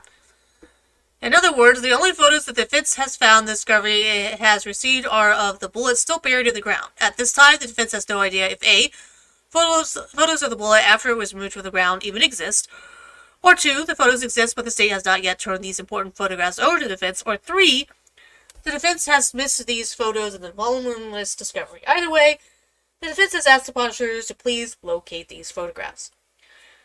I mean, I suppose that's fair, but, I mean, it's kind of your job as the defense to not miss shit.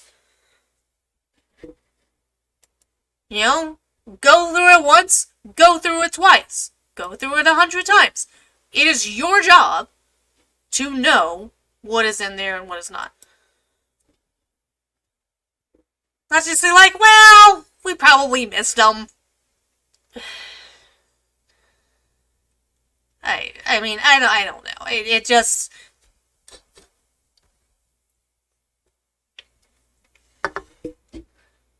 saying, hey, you know, I would prefer something like, we hereby request that they confirm whether or not they have these photos, because if they're there, we are not seeing them, and we are just doing our due diligence and making sure that in the best interest of our client, that we are not missing these.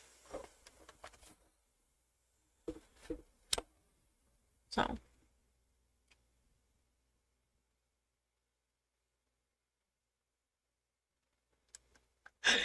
oh my god! Oh my god!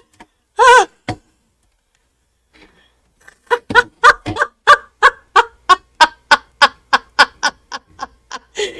Actually, I voted Trump twice and grew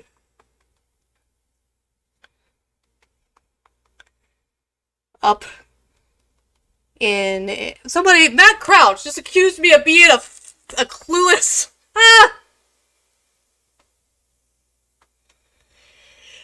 Oh my goodness. I'm gonna pull it up here in a second, but I just accused by Matt Crouch of being a clueless liberal.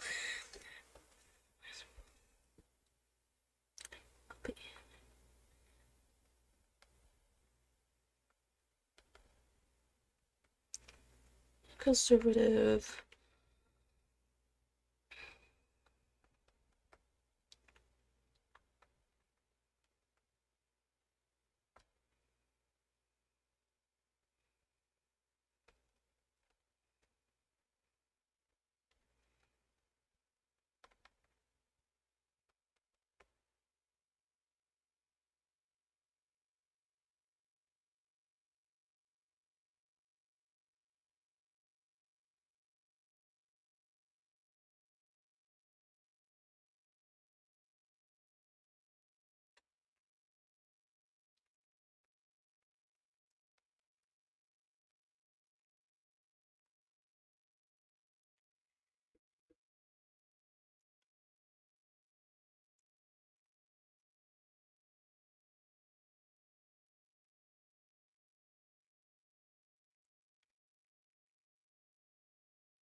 Okay, now that I've given my response here, I gotta pull this up. Apparently I'm just trying to make conservative Twitter mad at me.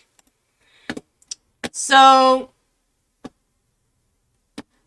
this is what I was responding to.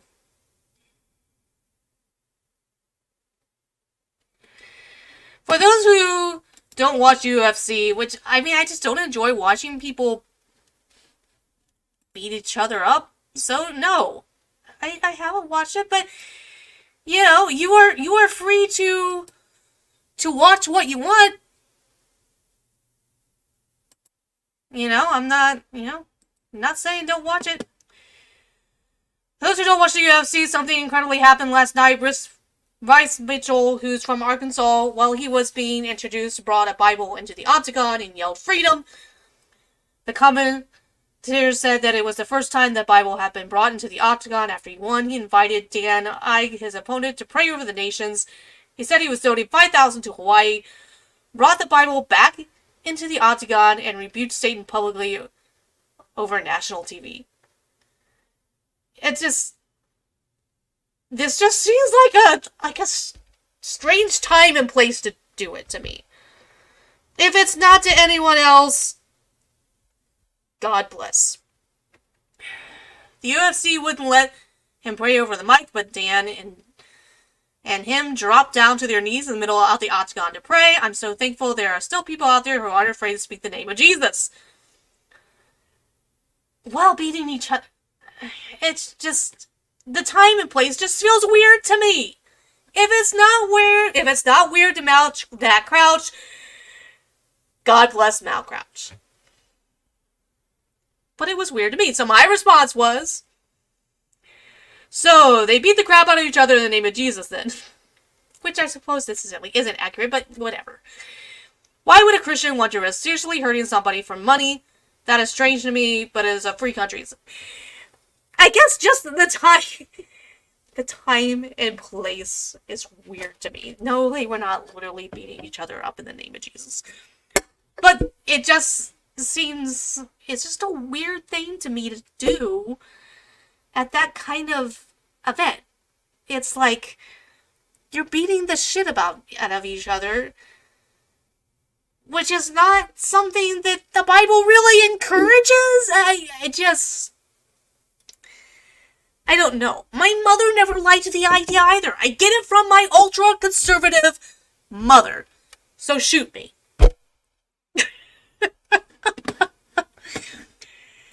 Blame my mother, Matt Crouch, for this weird thought that I had that you didn't agree with. It's all her fault. Clearly, women should not raise children. And this was worded like a clueless liberal. The UFC is a sport. They aren't fighting in the name of Jesus, you twit. You're praying for the nations and for everyone to stay healthy that competes. You miss this like Biden missed Sears.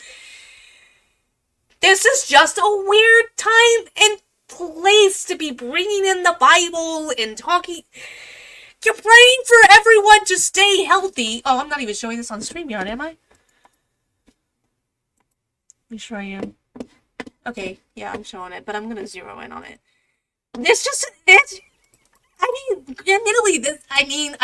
I don't watch the sport because I don't like watching people get the shit beat out of them. I just don't.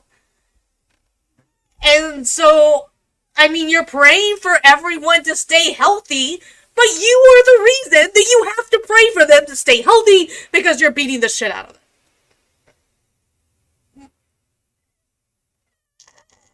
them. Whatever.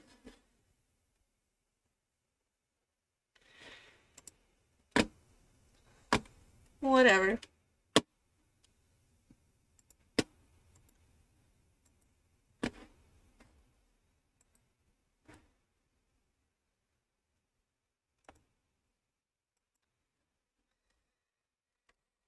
The great part about this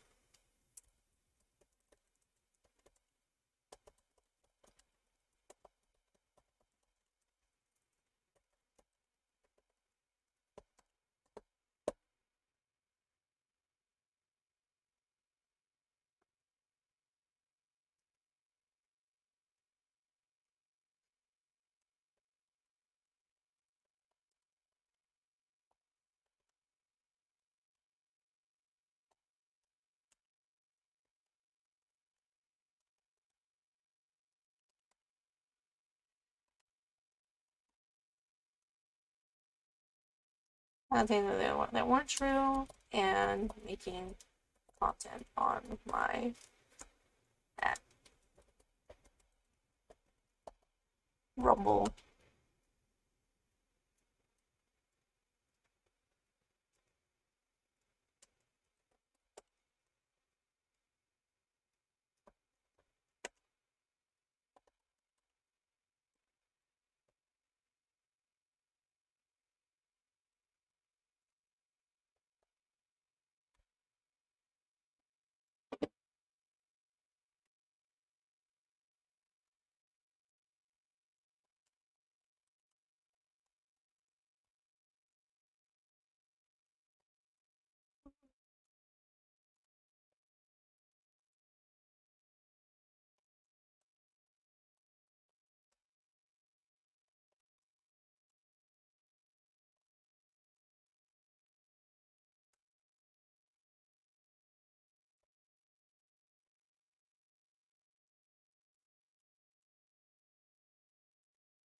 Oh, goodness.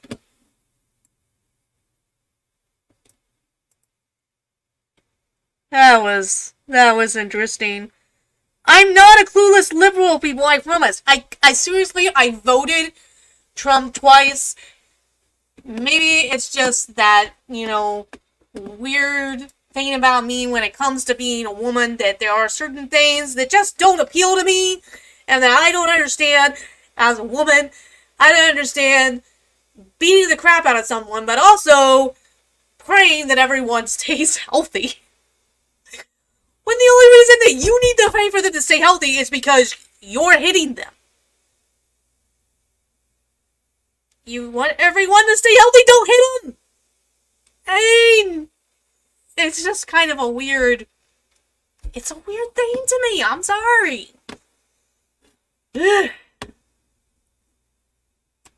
God, I love Twitter. And most of the time, anything I say goes dramatically unnoticed by everyone and anyone on Twitter. And so it's just really funny to me that everybody noticed.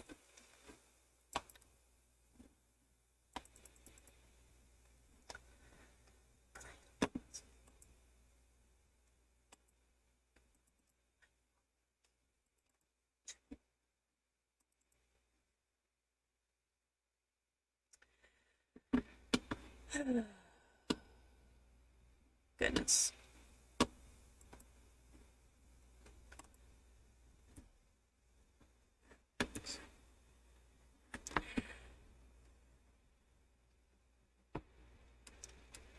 So at this time, the defense has no idea if A, a photo of the bullet after it was removed from the ground even exists, or 2, the photos exist, but the state has yet turned those important photographs over to the defense, or 3, the defense has missed these photos in the voluminous discovery. Either way, the defense has asked the prosecutor to please locate these photographs. One man alone completed all these tasks in less than an hour and 17 minutes, but says one thing publicly but another thing privately to his law enforcement friends. So as you can see, there is... So this is a new segment to their thing. And this is something that I've heard before. One man had to do an awful lot when committing these murders.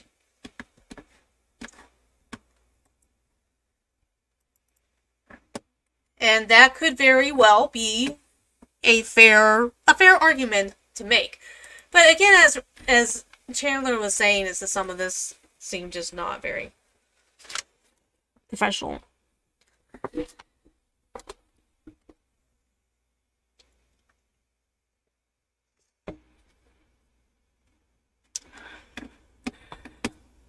Publicly, Leggett has claimed under oath that one single solitary person was responsible for abducting and murdering the girls, Richard Allen.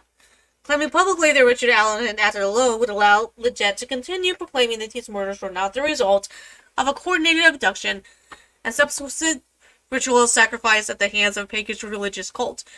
No, if Leggett continues trying to convince everyone publicly that one man and one man alone performed all of the tasks, then Leggett must convince others, including the public, to ignore the voluminous mountains of evidence that supports the coordinated effort of multiple Odinites.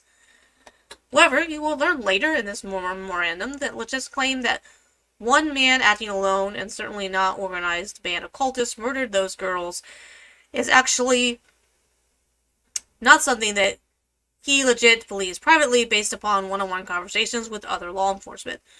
So here's the notes here that those numbers were referring to. And on December 8th, 2023, the defense did receive photographs of the bullet at the forensic lab where it was tested.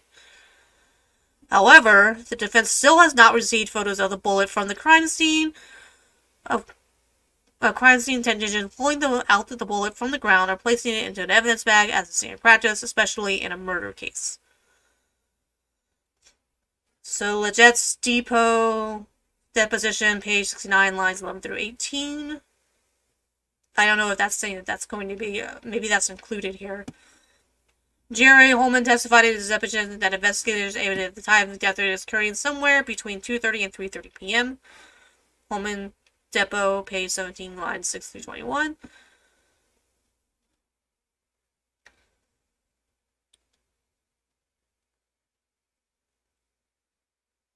Okay. It's actually not something that he believes privately based upon one-on-one conversations with other law enforcement. Still, to be fair to Leggett's public proclamation under oath, let's test Leggett's claims that one man acted alone by reviewing all the tasks that this 5'4" man would have had to accomplish in order to pull off the abduction, ritualistic murder, and his staged crime scene as was found on February 14th, 2017. This one man would have been solely responsible for marching Abby and Libby down a steep hill. This one man then would have had to march both girls through the woods for some distance. At some point in this time, this single solitary man would have had to cross a cold river whose depth was nearly 3.5 feet. At this depth, if the water were only 2 feet higher, Richard's whole body would have been completely immersed from head to toe. Now, one thing that I did here is that, there are more than one place that he could have crossed that river. This was something that was mentioned at Cord TV, and when you think about it, that's true. They're very, unless at that time the river wasn't usually high, then maybe there really wasn't a whole lot of places. Then in order for the timeline to work, maybe there would not have been a whole lot of places that they would have been able to do that. Where he would have been able to cross. It would have taken him too far out of his way. So that, in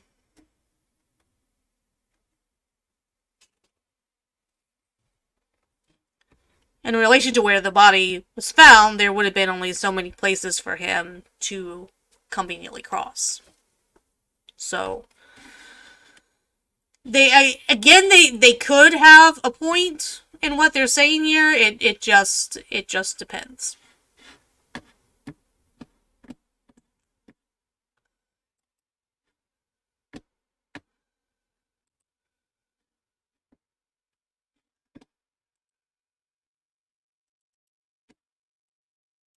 I'm wondering how quickly Matt Crouch is gonna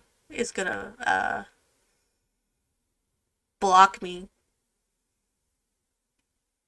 That would be funny. I've never had any issues with this guy. He's a Christian father, investigator, political analyst, Razorback, faithandfreedom.com. Host of Facts Not Fiction on Red Voice Media.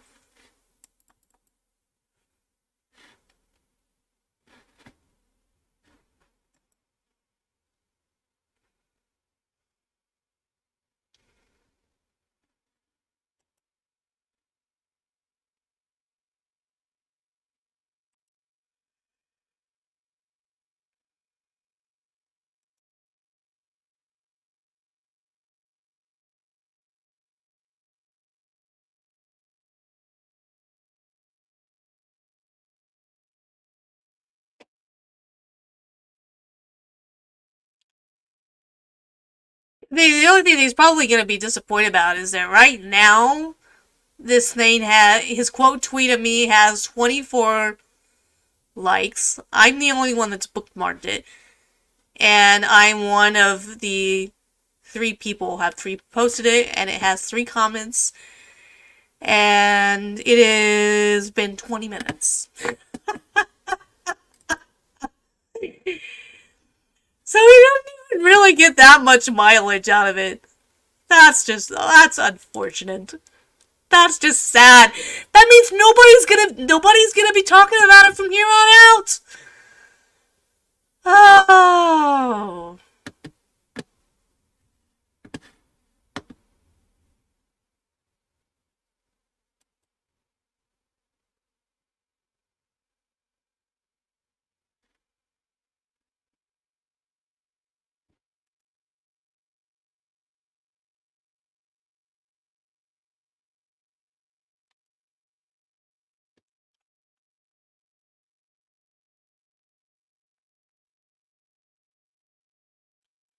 Alright, so let's see. Where were we? So yeah, he would have had solely responsible marching Abby and Libby. They believe that he had that gun. That's where that spent bullet came from. So he would have used the gun to force them to march. They would have marched to the woods for some distance. But again, if he has a gun, that's not out of the realm of possibility. At death, the water would lay 2 feet higher. Richard's whole body would have been completely immersed from head to toe.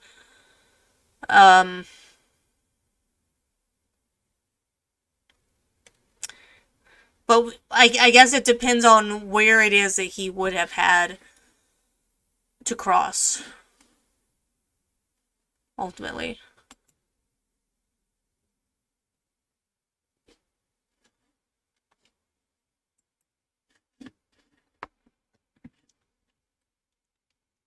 With the cold river water rising well above his waist, this man acting alone has to worry about himself crossing the rushing river, while also trying to corral 2 girls, keeping them from running or screaming, knowing that the houses were not far away.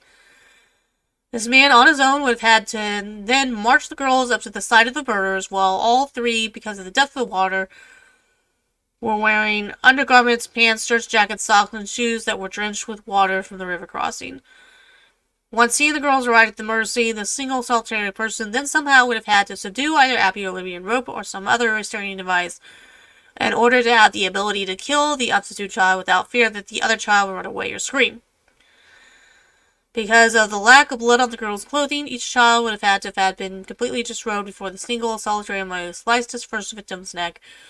So the man acting alone either asked each child to disrobe or he assisted in the disrobing.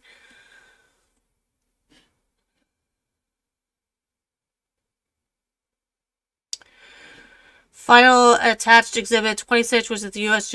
Geological Survey depth rating of Deer Creek, Delphi, Indiana, taken from measuring a station near the crime scene on February 13th, 2017 at 2:15. This document can be found on the following links. Okay, so they're looking at the idea that, you know, there's other places that he could have crossed, but you're going to cross at the area that's most convenient, right? I mean, that makes sense. There's going to be no point in going tremendously far out of your way to cross somewhere else. That really wouldn't be logical.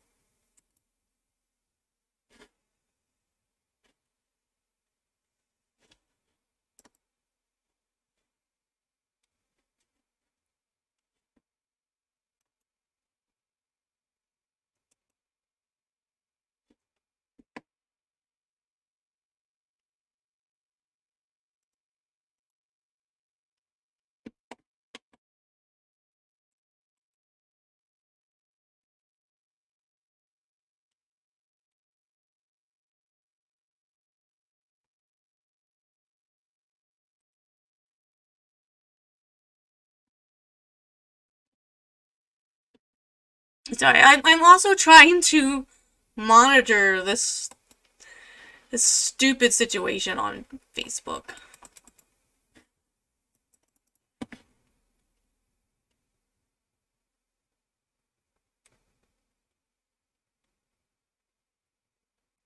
Or not Facebook, but on Twitter.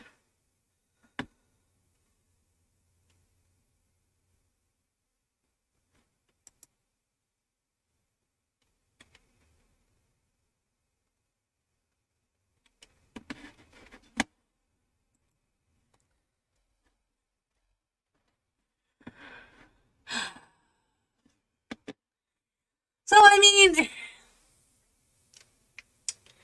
they're making some good arguments here, but I think she might be right that it's not very professional.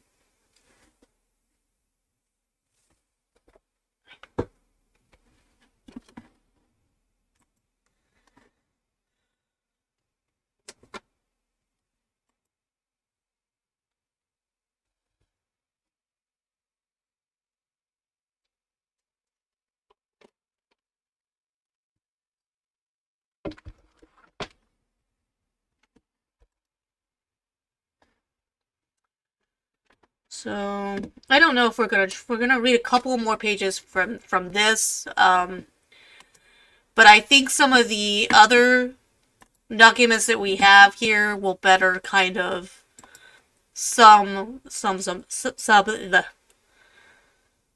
up a little better.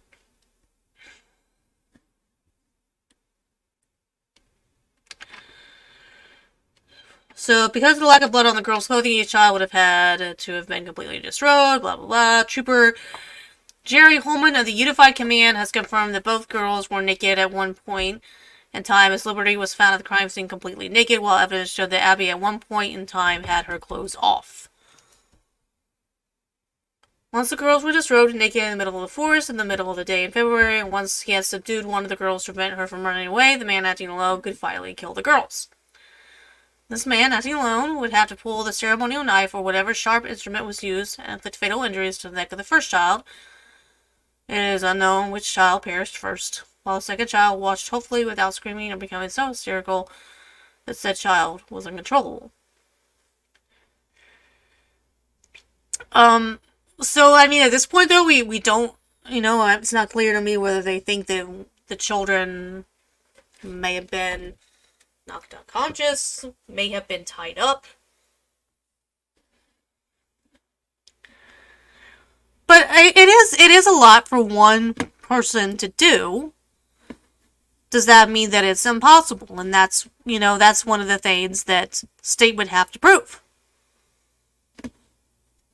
The man acting alone would then walk over to the second child, who was somehow subdued, and inflict the same fatal injuries to her neck. The autopsy notes taken by Jet revealed that the pathologist stated that because of the particular vein that was severed, Abby suffered a slow death. Oh, God.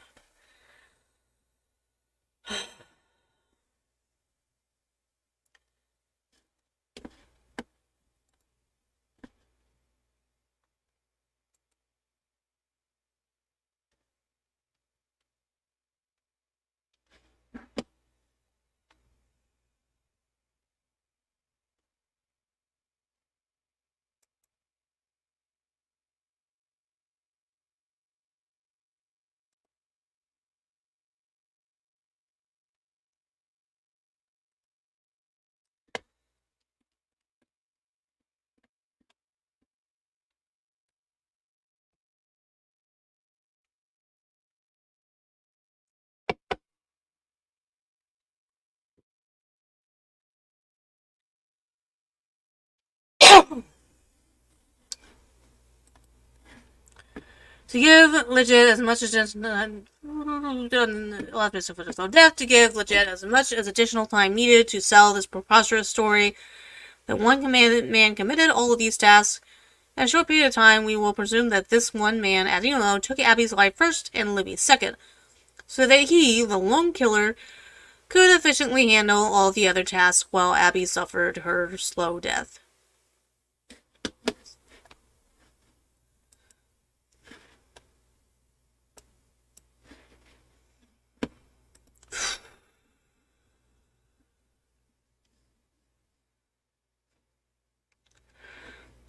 So let's read this again. To give legit as much additional time needed to sell the Perlas story that one man committed all these tasks in a short period of time, we will presume that this one man, acting alone, took Abby's life first and Libby's second, so that he, the lone killer, would efficiently handle all the other tasks necessary while Abby suffered her slow death.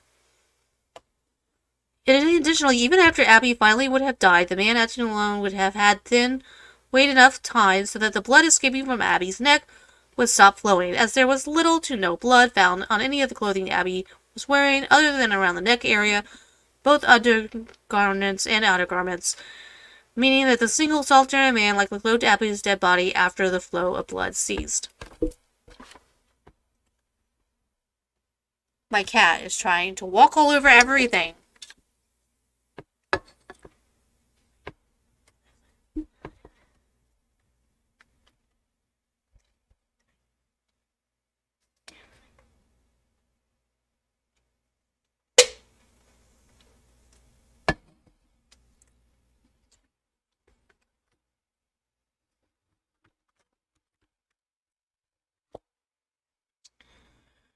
Additionally, even after Abby finally would have died, the man acting alone would have had to wait enough time so that the blood escaping from Abby's neck would stop flowing, as there was little to no blood found on any of the clothes. Oh, I read that. Ah! Maverick, I love you, cat, but I need you out of the way, please.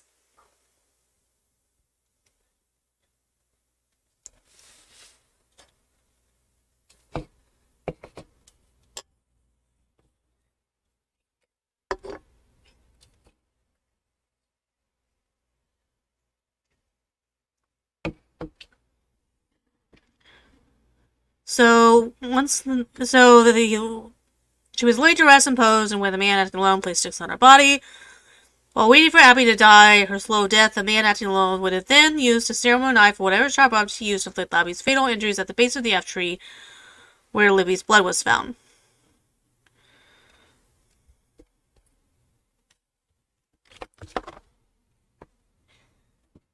Having to take my cat and place him off of my...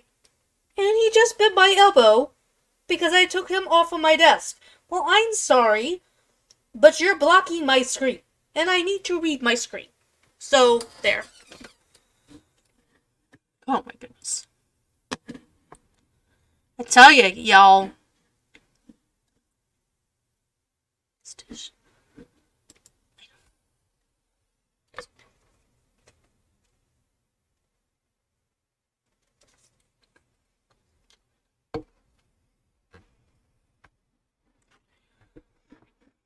While waiting for Abby to die or slow death, the man acting alone would have been use a ceremonial knife or whatever sharp object he used to inflict Libby's fatal injuries at the base of the tree where Libby was found. Thanks to my stupid cat, I have read the same line 3 times or so, or more. While waiting for Abby to die or slow death, and then 2 men while waiting for the blood to stop escaping from Abby's fatal injuries, this man acting alone would then grab Libby's body from the F tree, where she would probably kill, dragging her to her final resting place at the base of the tree where she was found, while waiting for 1, Abby to die or slow death, and 2, and waiting for the blood to stop draining from Abby's neck. This man, acting alone, then would have had to pose and position Libby's dead body in the manner in which her body was found at the scene. While waiting for 1, Abby to die or slow death, and then 2, waiting for the blood to stop draining from Abby's neck. This man, acting alone, then would select a variety of tree branches and sticks with the ultimate purpose of placing them on Libby's dead body. After selecting the branches and sticks, this man, acting alone, would then gather those sticks and branches. After gathering the selected branches and sticks, the man, acting alone, would have to carefully arrange the sticks to the pattern found at the crime scene.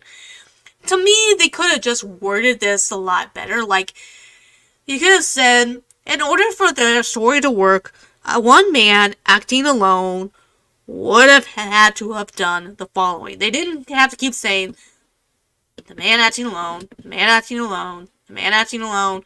We get it. He was acting alone. We would have understood that, and we would have gotten that point if you had just mentioned it once at the beginning of the document.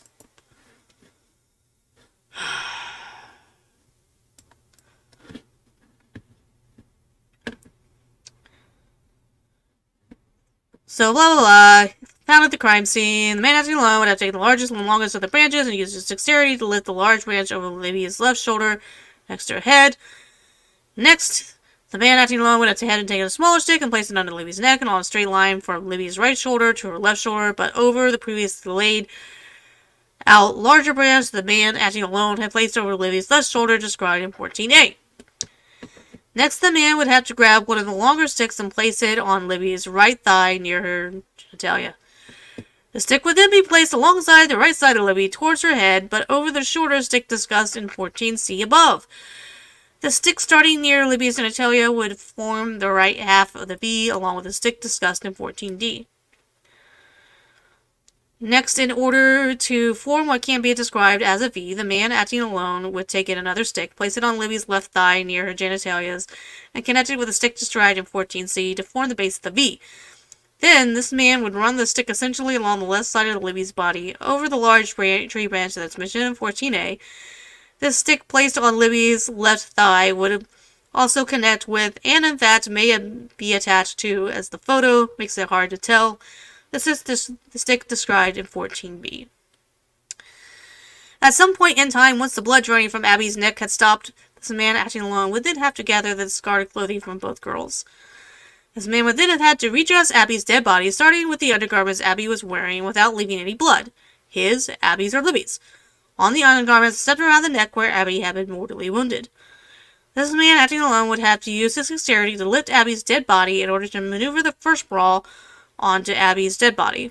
This man acting alone would then have to use his dexterity to lift Abby's body in order to maneuver the first brawl under her back. This man acting alone would then have to use his dexterity to stir this black brawl onto Abby. This man acting alone would then have to locate the second brawl that Abby was wearing. This man acting alone would then again have to use his dexterity to lift Abby's dead body in order to maneuver the second brawl onto Abby's dead body. This man acting alone would then use his dexterity to secure a second woman's brawl onto Abby. What? I mean, does it take 5 people to dress a dead body? I mean, some things definitely will be hard if you're just one lone person. But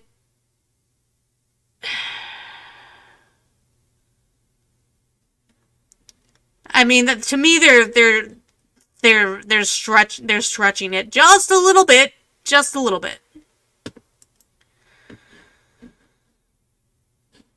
Once both bras were secured onto Abby's dead body, this man acting alone would have to locate the pink shirt that Abby was wearing underneath. Well, how many people does it take to? Oh, Lord God Almighty!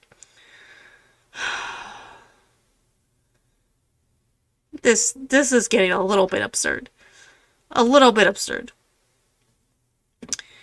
Above her head to make it easier to place the pink shirt onto Abby's dead body. Once Abby's arms were positioned above her head, and then the man acting alone would have to place the opening at the bottom of their pink shirt just above Abby's outstretched arms. Once the bottom opening of the pink shirt was positioned just above Abby's outstretched arms, the man acting alone would have to use his dexterity by lifting Abby's left arm and placing it into the pink shirt.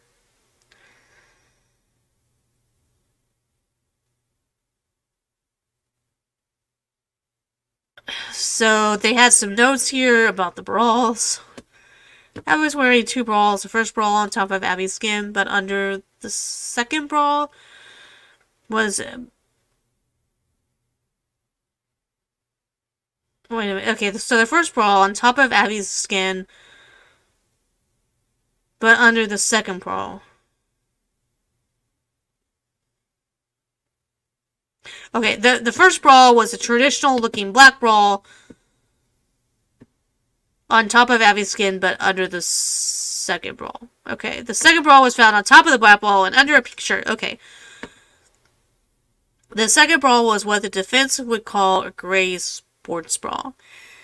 I am a little confused about why he dressed the bodies the way that he did. I don't know what that means per se. I don't know that that's necessarily proof that it was a ritualized killing, but redressing and putting both of their clothes on just one person is an odd choice to make, for sure. Thank you to the 16 people that are here. Please like, share, and subscribe. And I'm hoping at least some of you found me from Twitter and Matt Crouch saying that I'm a terrible, horrible liberal. Oh, goodness.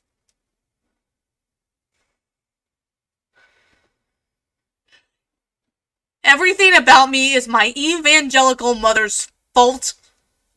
I blame her. If you don't like me, it's all her fault. Oh, goodness. The second brawl was found up with the black brawl, another pink shirt, blah, blah, blah. Once the man acting alone maneuvered Abby's left hand and left arm through the bottom of the pink shirt, he would have to use his dexterity to move Abby's left hand and left arm towards the left armhole of the pink shirt. I'm not understanding the repeat of all these words here. One man acting alone. Dexterity. One man acting alone. Dexterity.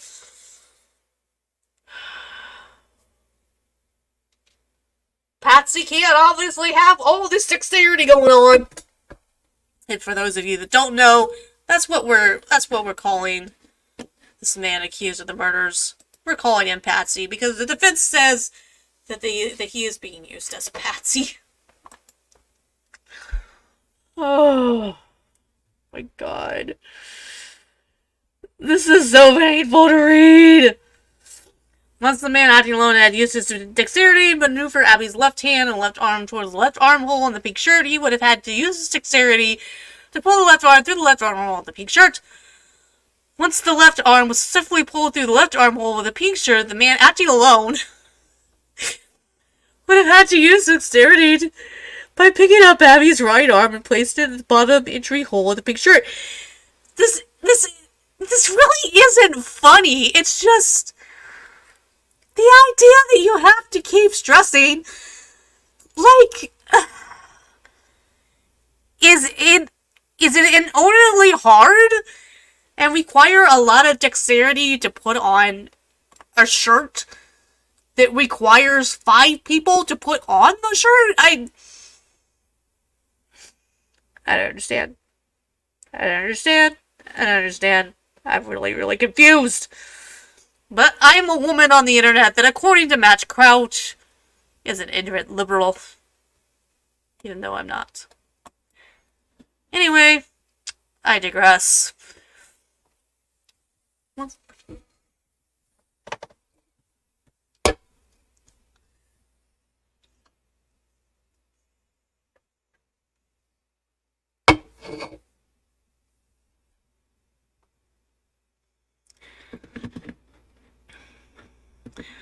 the man uses his right hand and right arm toward the right armhole in the pink shirt, he would have had to use his dexterity to pull the right arm through the right armhole on the pink shirt.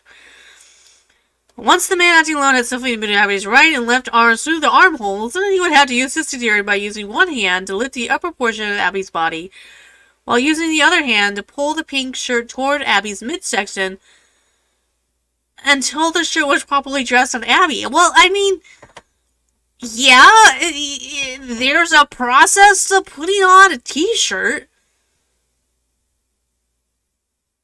And I think that he's describing the process of dressing someone pretty accurately. Jesus, Joseph and Mary.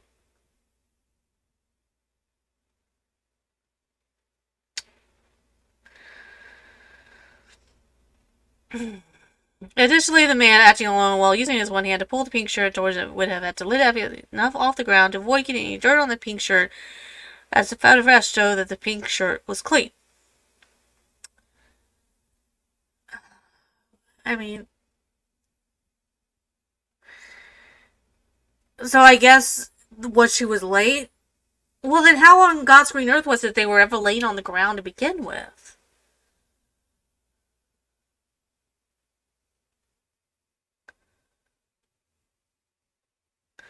It is likely that once the murderer redressed Abby in her pink shirt, that the pink shirt never touched the damn dirty ground, as there was no dirt on that shirt whatsoever.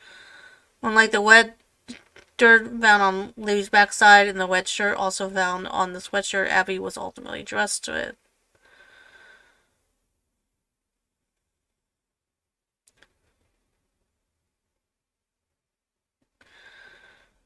Okay.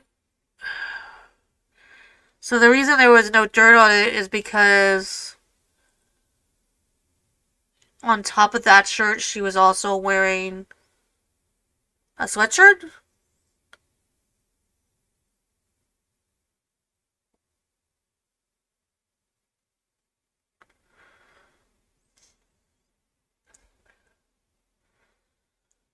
This would mean that once the man redressed Abby in the pink shirt, that he would have likely held up the upper portion of Abby's body with one hand while grabbing the sweatshirt with the other before placing the sweatshirt on Abby. I mean, yeah.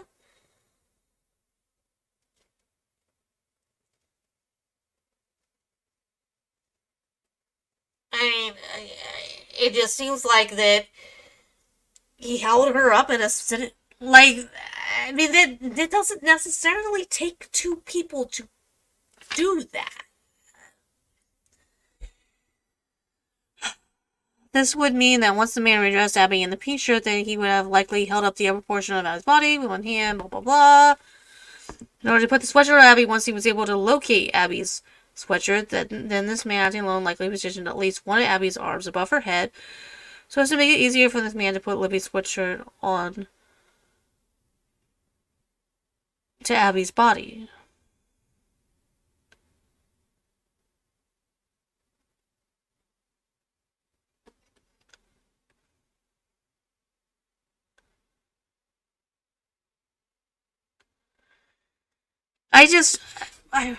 I really don't understand why we're going through all these different elements. This seems a little bit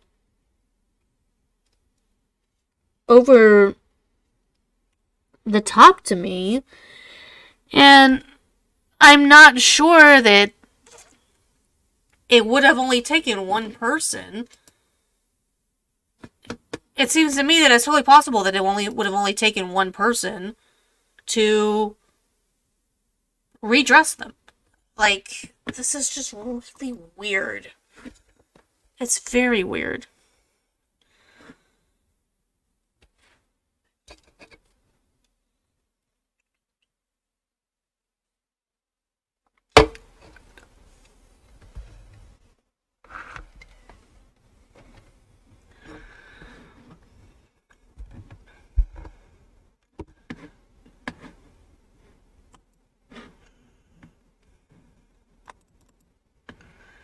I'm just trying to...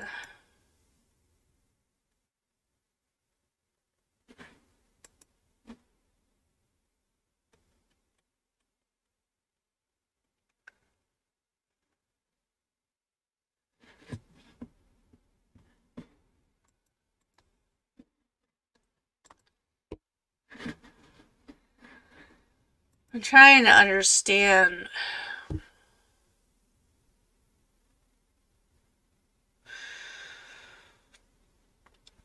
It just seems to me that she would have been in a sitting position, perhaps, propping up his body against his body, putting the shirt on her, then putting the sweatshirt on her, then arranging the body. And I don't understand why this would have required more than one person.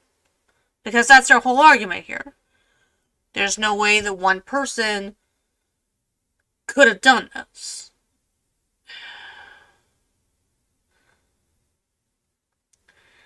Once he positioned Libya's sweatshirt near Abby's arms, this man acting alone would have had to move her left hand and arm in order to move it into the bottom opening of the sweatshirt. Once he stuffed the left hand and arm into the sweatshirt, this man acting alone would have had to position the right arm into the bottom opening of the sweatshirt. Well, I mean, yeah. I think we're describing how we put on a sweatshirt, aren't we?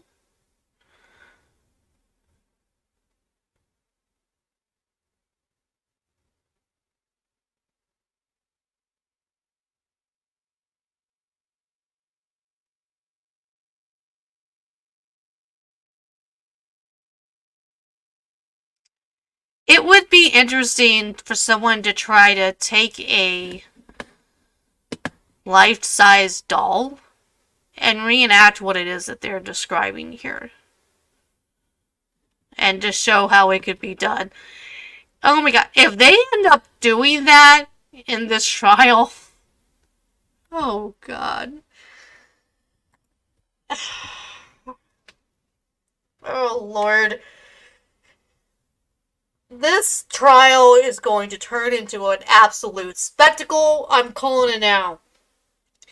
It's a horrible thing that was done to two beautiful, perfect angels. And it's going to turn into a freaking spectacle. Because how else do you prove that, unless you take a dummy and you walk them through visually the process of redressing a dummy when there's only one of you, and how freaking hard it is. How do you help the jury understand that it's not realistic?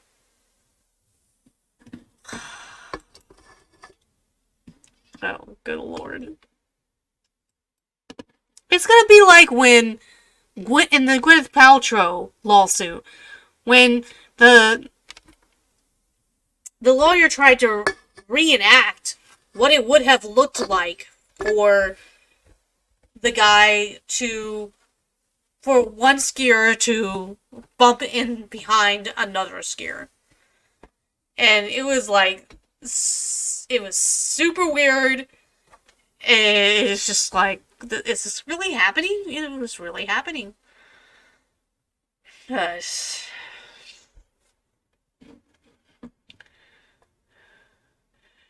Once both arms placed inside the inch of Abby's little sweatshirt, then the man on would have used his dexterity to pull the sweatshirt down toward Abby's head, likely using one of his hands as the other was being used to prop up Abby's body so that it wasn't touching the ground again, as the pink shirt shows no dirt. Once this man acting alone started pulling the sweater toward Abby's head, he would have to make sure that Abby's left arm and left hand were also being pulled inside the sweatshirt. Left arm rolled toward the hole at the end of the sweatshirt's left sleeve. I don't know. I can totally see.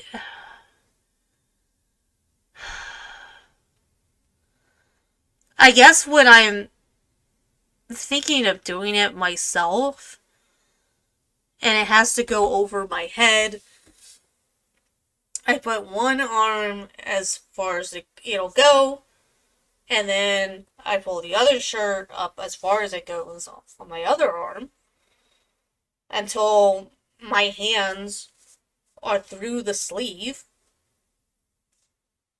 And then I take it and I put it over my head. Like, I'm not sure. I think it is possibly realistic for someone to dress a dead body by themselves. Okay.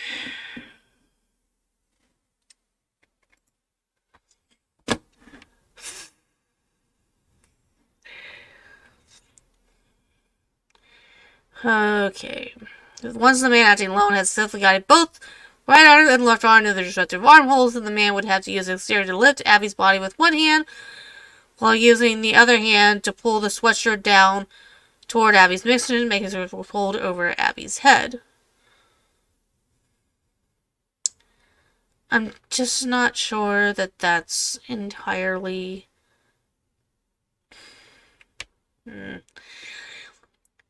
Because I guess what I'm imagining him doing in my head, it wouldn't necessarily be so hard for him to have her dead body propped up against him. He literally been sitting on the ground,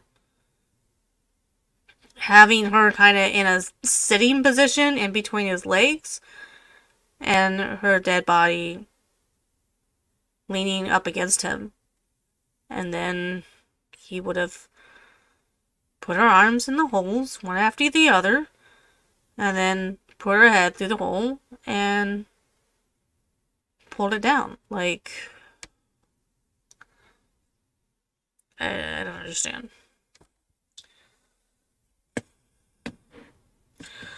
Once this man acting alone had secured the first bra and the second bra and the pink shirt and then the sweatshirt onto Abby's dead body, they had to locate Libby's jeans, which were found on Abby.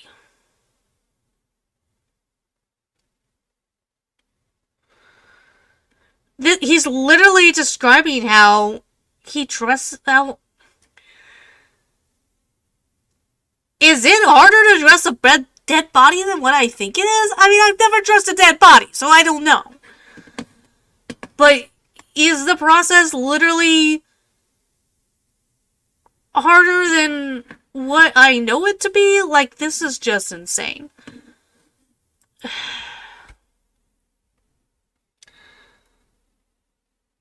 He would have had to use his dexterity to lift Abby's feet from her dead body enough off the ground in order to start the process of moving Livy's genes onto Abby's dead body. Well, yeah.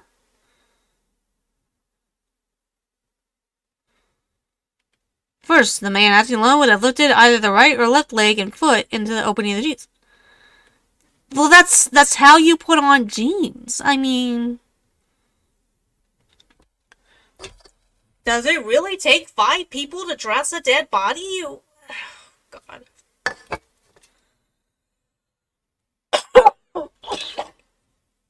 Excuse me.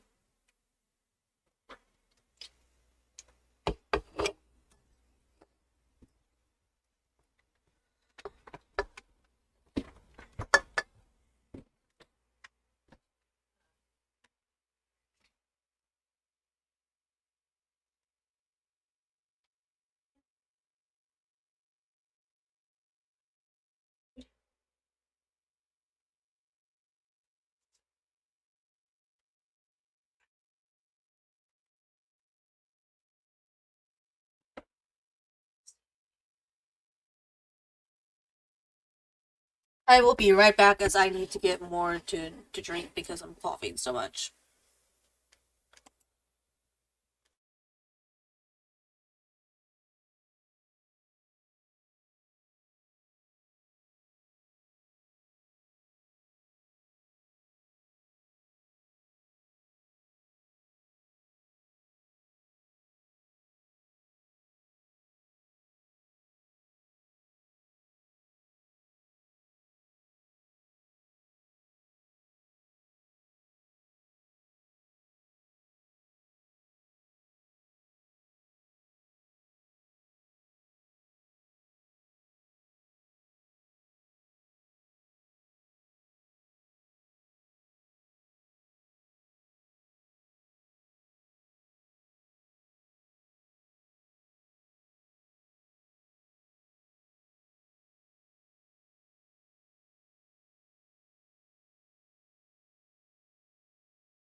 Okay, so the defense is trying to establish, here basically that you cannot possibly trust this child by yourself. It's impossible.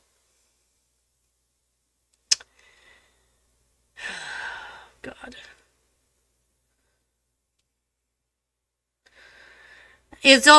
It's also going all the way down to once the man acting alone had completed the task of placing Abby's left Converse tennis shoes with the white laces back on Abby's left foot, he'd have to grab Abby's other tennis shoe, the right tennis shoe. Like, why would any of this been hard to do just because he was by himself? I mean, would it have taken a long time? I would have taken him longer, yes. So, once he gets all these all back on, once he gets...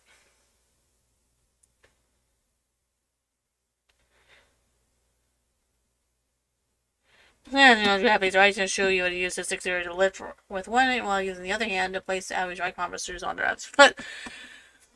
So once he's done all that, we finally get to the point where he has to locate the right twig, sticks that could be fashioned into antlers, horns. Once those were found, he'd have to lay the twigs over Abby's hair so they would cross and clearly resemble antlers. Again, just because he's alone doesn't mean he can't do any of this.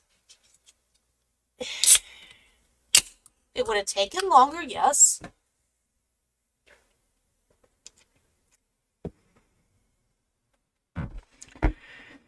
Because the river is very close to the murder scene, the man acting alone could have also walked to the river, following the cutting of the girl's neck in order to wash and clean the blood from his hands before touching Abby's naked body and before placing the clothing back on Abby's naked body.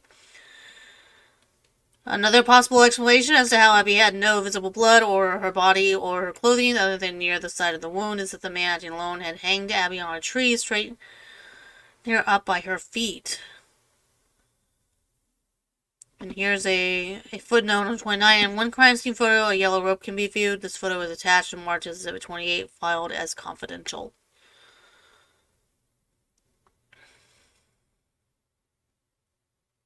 Gosh.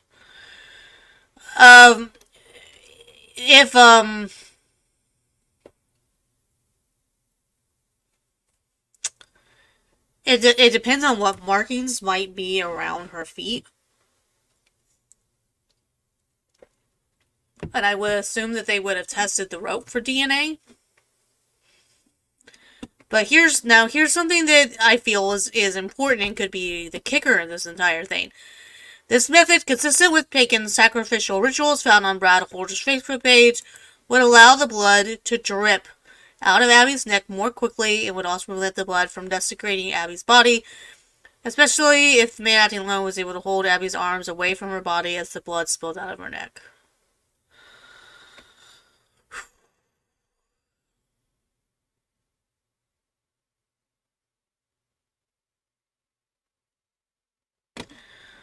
Once he has successfully completed the task of locating and putting on Abby's tennis shoes, they would identify certain sticks that he would use to place on Abby's body. Now, because at least one of the branches appeared to have been clean cut, and this man acting alone either brought out his saw, a saw that he had either stashed in the murder scene ahead of time, or carried on his person as he walked on the bridge, and then used that saw to cleanly cut the end of at least one of the branches, or located the branch with a clean cut that he, the man acting alone, had either stashed ahead of time at the murder site, or that he carried with him on his person while walking the high bridge before arresting the girls, or the man acting alone just so happened to have found a branch with a clean cut on the ground in the woods.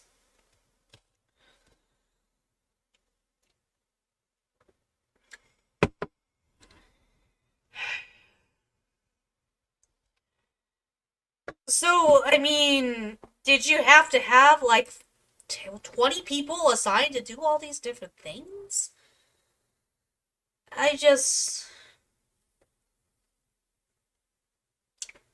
A lot of this is not a convincing argument to me. The thing that is really, really weird is this right here.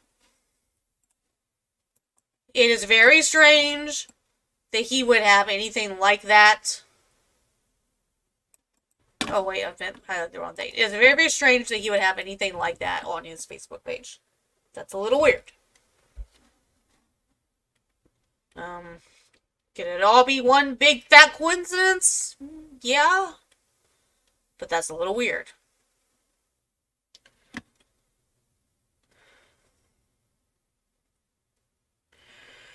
So now that both bodies are dressed and you've got the branches, the man acting alone would have had to position Abby's the way she had been found. First, the man acting alone would have grabbed Abby's right hand and bent it at the elbow towards Abby's face so that the arm was resting on Abby's chest, with Abby's right hand near the right side of her face. Next, the man acting alone would have grabbed Abby's left hand and bent it at the elbow toward the left side of Abby's face, with the arm and hand resting on Abby's chest, with the left hand near the bottom of the left side of her face.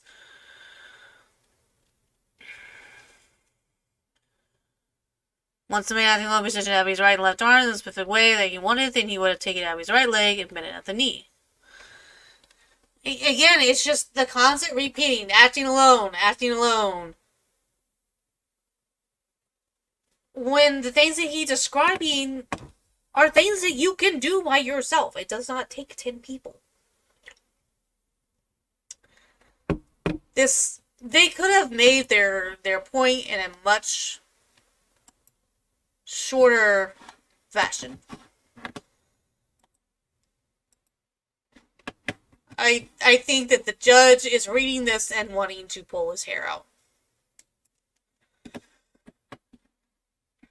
So, it's just describing all the different things, steps that he had to do to position the body. But here's something that I find interesting. Later in this brief, you will see a Facebook post in which a few weeks before the murders, a man that looks like Patrick Westfall is using an electric saw to cut a tree branch. Brad Holder then leaves a comment that says, "Cutting runes."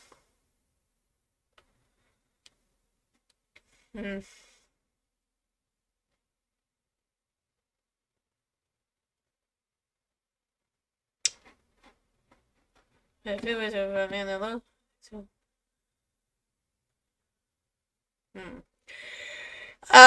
From what I understand, they did not collect the trees branches, but they do have pictures in them. If you can prove that they're the exact same branches, that's a little sus.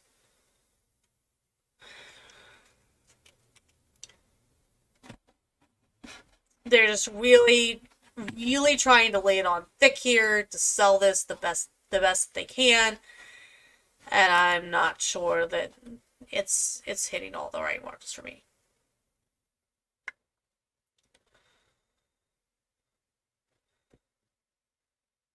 So again, acting alone, place the sticks on the body as described earlier.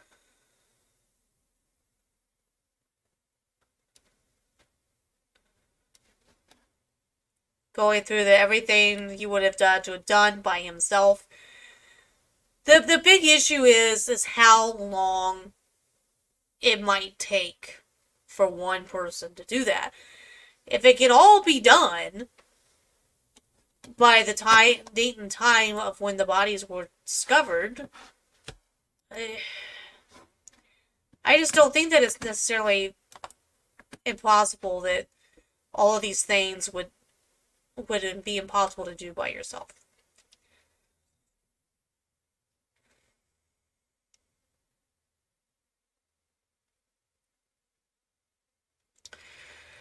Once the man the one went through the sticks described was through straight to the paragraph 75, he would finally have laid the stick on the left side of Abby's body, toward the middle of her head, with all three sticks intersecting in the same exact location on the left side of Abby's body. Once the man, acting alone, had finished placing the sticks and branches on Abby's body the specific way that he desired, he would have to place the rune on the tree where Libby had likely been slayed. The man acting alone would have had to have taken some of the spilled blood from Libby and dipped his finger or some other type of object into Libby's blood. Once the man acting alone would have dipped his hand or some other object into Abby's blood, he would have walked away from the bodies and toward the tree where Libby had been slayed.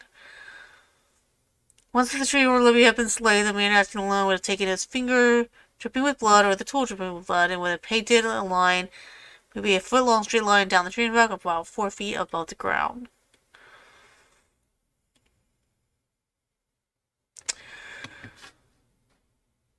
And here's to me they're burying the lead here. So here's the footnote number, and here's what the footnote says. Law enforcement officer Green Forensi sent Tony Ledet a video of a pagan ritual videotaped by Brad Holder in which someone that looked like Patrick Westfall is marking a tree with his hand or fingers. See footnote 49. I'm just wondering if we're going to get the... I hope we get to see any of this. These people spent a long time going through Tony.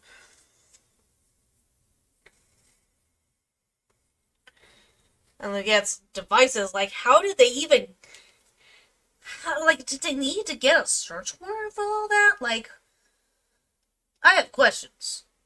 I have questions whether or not they can admit any of that into court. I don't understand how you do that with...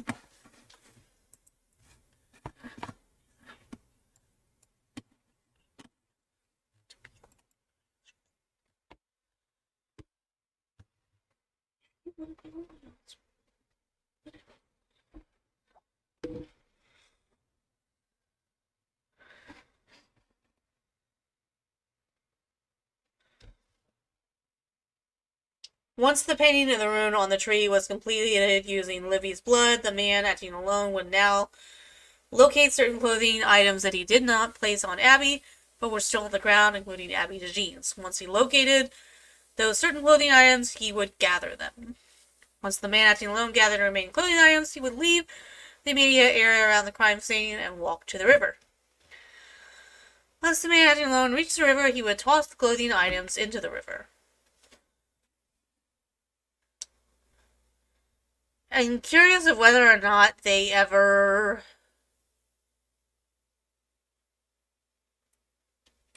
Did they ever recover those items? Clothing from the girls was found in Deer Creek. Okay. So that's what the footnote says.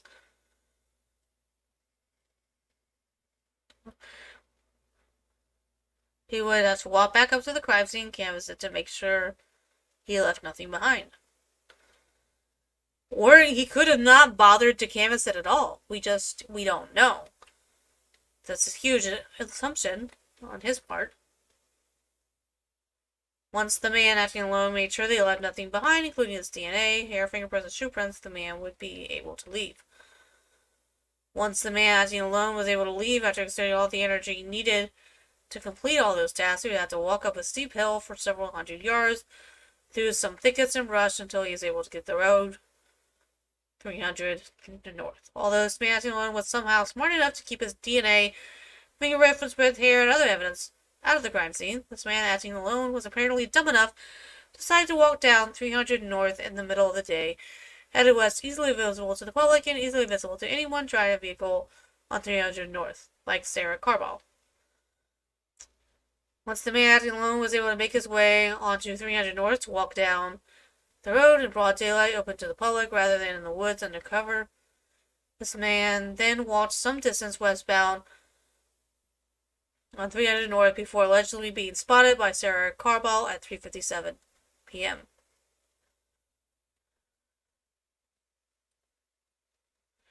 One man, 5'4" in stature, handled all these tasks, from the abduction of the high bridge to the crossing of the cold-flowing river to the pursuing one girl while the other was killed, the killing of the second girl while waiting at an Abby to slow death, and clothing Abby with very little to any blood transfer on said clothing, to the arrangement of the sticks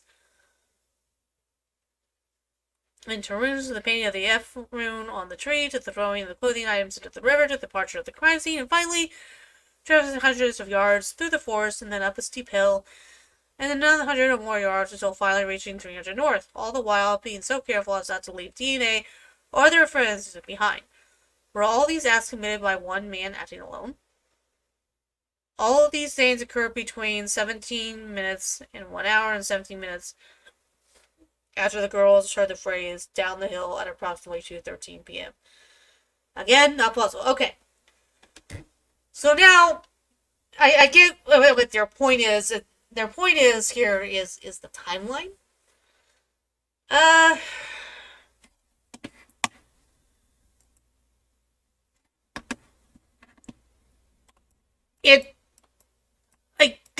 I kind of see their point. I just felt like they could have gotten to that quicker. At his August 8th, 2023 deposition, Sheriff Leggett was adamant that one person and one person alone, Richard Allen, was involved in the murder of Abby and Libby. However, off-record legends does believe that one man was capable of pulling off all those tasks, especially in such a short period of time, leaving behind a crime scene with no forensic evidence. As referred to earlier, Legit says one thing publicly under oath, but a different thing off-record to his buddies. One of those buddies is former sheriff and now Chief Deputy Sheriff Toby Lisenby.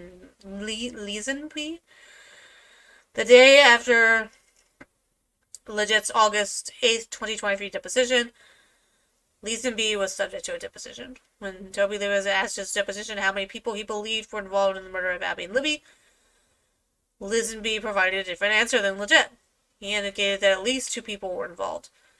The reasons Lisenby gave as to his belief that at least 2 people were involved in the murders was Lisenby's belief that it would be difficult for one individual to accomplish what occurred. Yes, now that I understand that the reason they're like, he had to do this, one person alone. He had to do that, one person alone. He had to do this, one man alone. I wasn't understanding that they were talking about this having to have happened in a short period of time.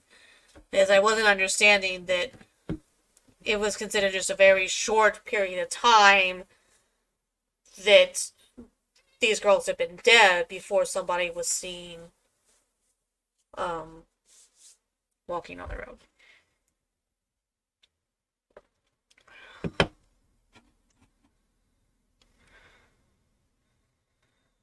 When asked if any other law enforcement officers shared this perception, Lisenby provided a surprising answer based on what Legit had testified under oath the day before. Yes, at least one other law enforcement officer believed multiple people were involved in the murder of Abby and Libby, Tony Legit. According to Lisenby's sworn statement, it was common for Lisenby and Legit to have one-on-one conversations, and that Tony Legit definitely believed that more than one person was involved. So, I mean, this is a problem. We need to understand why it is that one officer is saying one thing and another officer is saying another.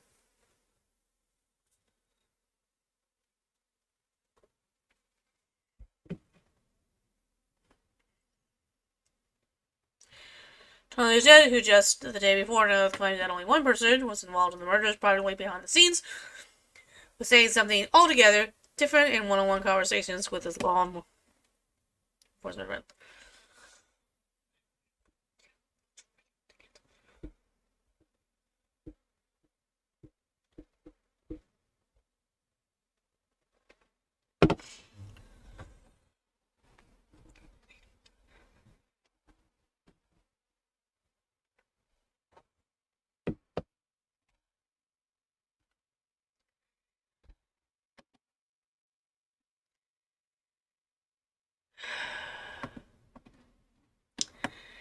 So, I mean,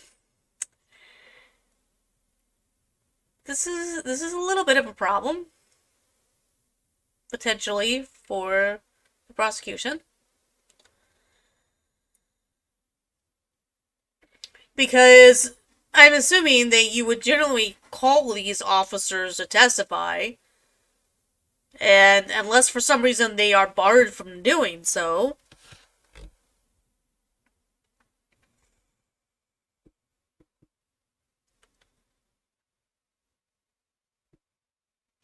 unless they're barred from doing so, then they're going to ask these officers about, they're going to ask Legit, why is your statement different than what Lisenby claimed?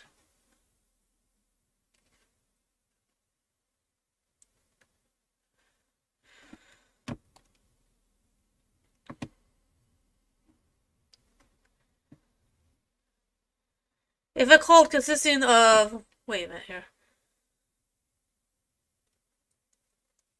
So... And then... Tony definitely believed that more than one person was involved. So Tony Legit, who just the day before claimed under oath that only one person, Richard Allen, was involved in murders, probably behind the scenes, was saying something altogether different in one-on-one conversations with his law enforcement friends. If a cult consisting of more than one person in a coordinated fashion lured the girls to the bridge, adopted the girls, and then collectively were able to perform all the tasks mentioned in the previous paragraphs, that perspective would cut Leget's sworn claim that the murderer acted alone. Conversely, even more problematic for Leget, the stating under oath what he actually believes, i.e., that more than one person was involved in the murders of Abby and Libby, would then lend credence to the fact that the accumulation of evidence gathered by Murphy, Ferenczi, and Click strongly supports that on February 13th, 2017, several men from a pagan religious cult were involved. For some reason, excuse me, too much reading, oh my god. For some reason, Leget is obviously not interested in wanting anyone, including Judge Dana, to know that the evidence strongly supports an organized pagan cult as being the killers. Therefore, sadly, it is not surprising Leget lied under oath when he claimed in his deposition that only one man, acting alone, murdered the girls. And here, he cites Lisenby Depot, page 103, lines 2045.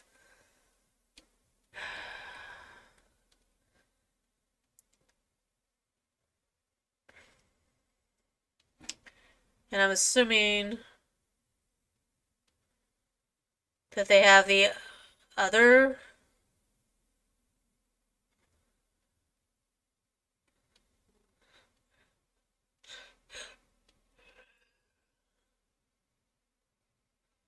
They keep citing Lisenby's Depot. But are they citing Tony? Did they cite Tony Leget's Depot?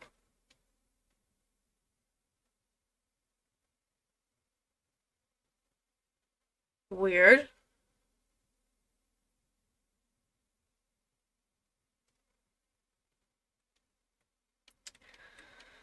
If Leget told Judge Diner that he believed that multiple people were involved in the crime, and if Leget also provided Judge Diner with a massive detail, missing details of the Odinism involvement in the murders, including evidence of the intimate knowledge of the crime scene, then there is no way Diner would have or should have signed the search warrant.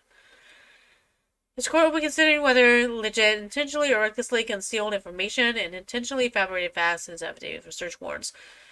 Leget's duplicity under oath about the number of people he felt were involved in the murders is just one of many reasons to support the belief that Leget intentionally concealed evidence and fabricated other evidence in his sworn affidavit.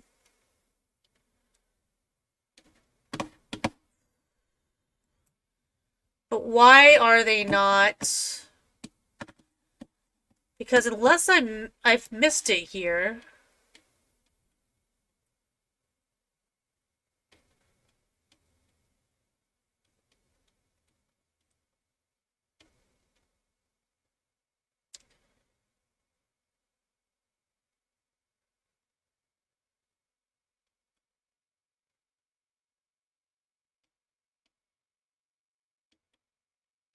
I don't know. I think that they just cited Lazenby's Depot.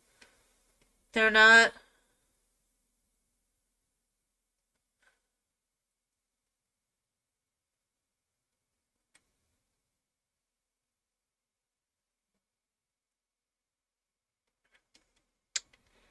That's a little odd. Because you're trying to say that Leget's deposition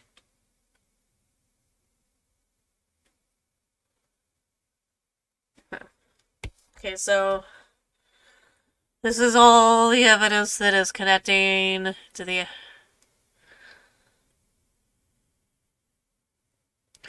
Exhibit 31 is an image of on one side of Odinism of a man wearing antlers, similar to the crude way in which sticks were formed on Abby's head. I'm wondering if we have got any of these.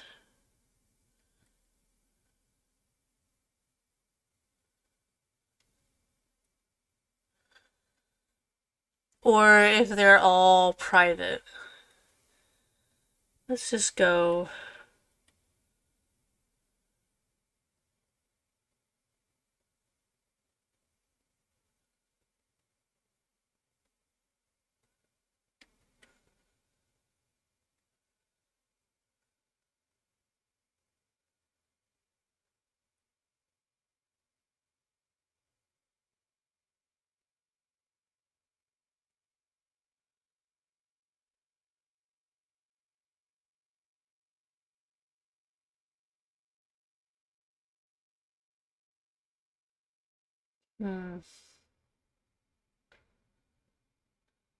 Because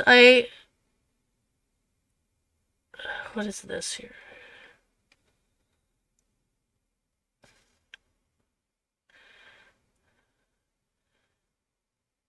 So now they're having questions.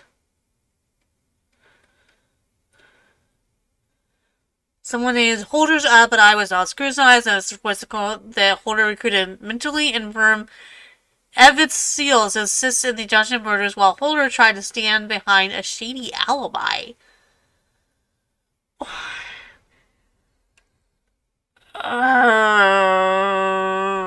Unclassified FBI report revealed that work or lack of work the law enforcement forward to check out Holder's alibi.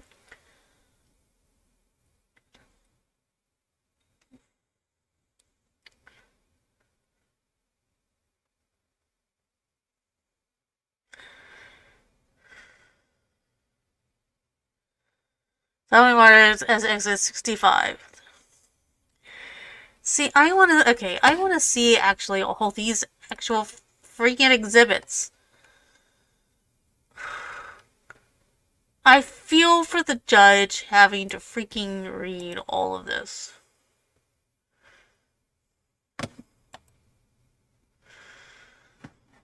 Oh no! Well, let's go here. After his arrest, was forced to be housed in Westfield Correctional Facility, based upon a safekeeping order on April 3rd, 2023. Two of the transporters walking Richard to and from his visit permanently displayed multiple patches on their Department of Corrections uniform. Top patch and Odin We Trust was displayed under their embroidered name tags on the right side of their Department of Corrections uniform shirt. On the left side of their dock uniform shirt were two patches. The lower of the two patches consisted of a partial American flag and interlocking triangles. And interlocking triangles is a common symbol for those involved in the pagan Odinite religion.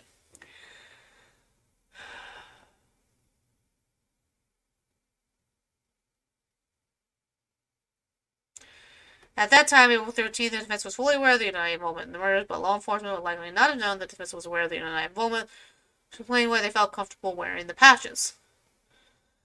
An undercover state trooper who was familiar with the hate groups and runes and noted stated that interlocking triangles are associated with the Odinism belief system.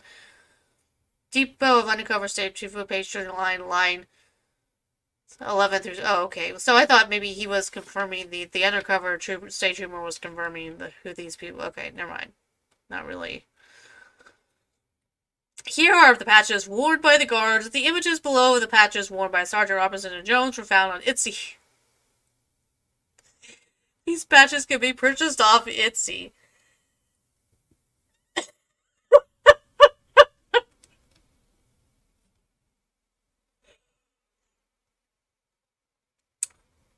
Wow. They spent a lot of time on this. I'm impressed at how they ever figured this out. Find attached the affidavit of Max Baker, marked as Exhibit 117. Also, the attached affidavit of Matt Hoffman, marked as Exhibit 112. First time the original defense team noticed Sergeant Jones, Sergeant Robinson, and the patches shown above that they wore on their dock uniform was on April 3rd. This also coincides with the time frame that Richard Allen's mental health began to steep decline.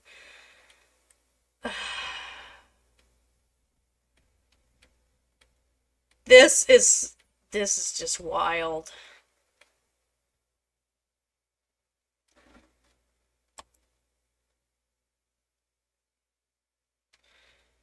Beyond Sergeant Jones, Sergeant Wyman, and Odin We Trust patches, what else links them to Odinism?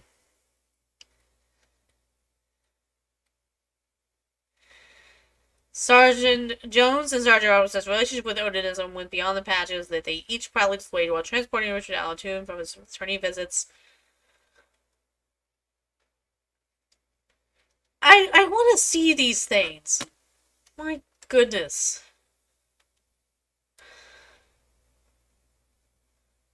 Did they include any of it?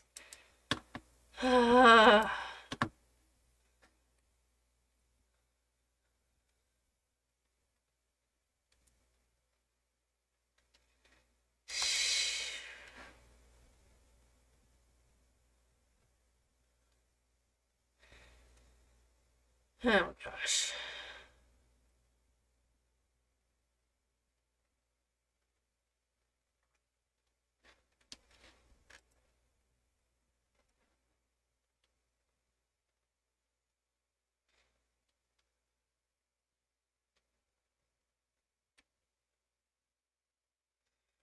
His black Ford Focus reports at CPS building between 1:30 p.m. and 4 p.m.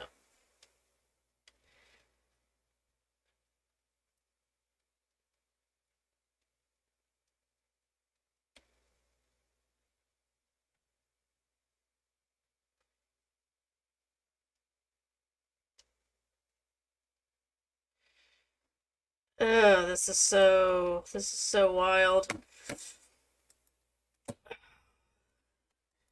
We don't have time to read all of this. Let's read this. The support of said motion, defense counsel states the following on October 13, 2022, following roughly an hour and a half interview with the accused Rick Allen, said Tony legit signed an affidavit. Oh wait, I'm not sharing this. There we go.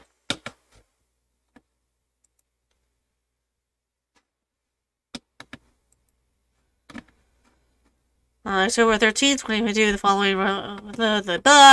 interview with the accused, Richard Ricks Allen, detective, totally legit, signed an affidavit for a search warrant, which was 5 pages document detailing information concerning said interview with Rick Allen, as well as information flowing from a 5.5-year investigation into the murders of Abigail Williams and Liberty German. The affidavit for a search warrant was also approved by a second signatory prosecutor, Nicholas C. McMillan, before being sent to Judge Benjamin Diner for further review.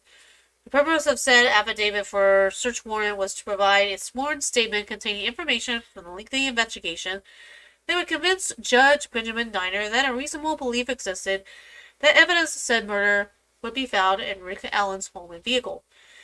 The affidavit for a search warrant was apparently reviewed by Judge Diner, who then signed a search warrant for Rick's home and vehicle at 6:37 p.m. on October 13th, 2023. That on its face and within the four corners of the document, the affidavit for a search warrant was defective, that it did not provide the type of information that would cause any reasonable person to believe it was more than likely that evidence of the murders of Abigail Williams and Liberty German would be found in Rick Allen's home or vehicle, especially more than 5 years after they were murdered. Well, I mean, in theory, that's assuming that he didn't keep any trophies. Particularly serial killers tend to keep trophies of their murders. So,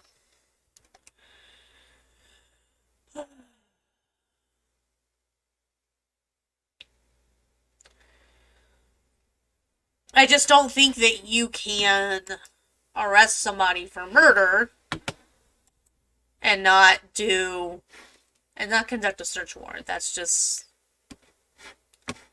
I don't think that that's realistic.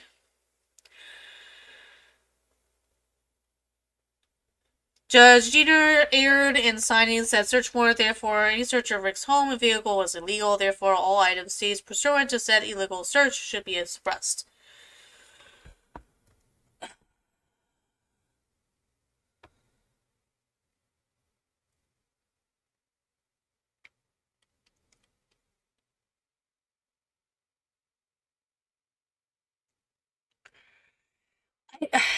I don't know.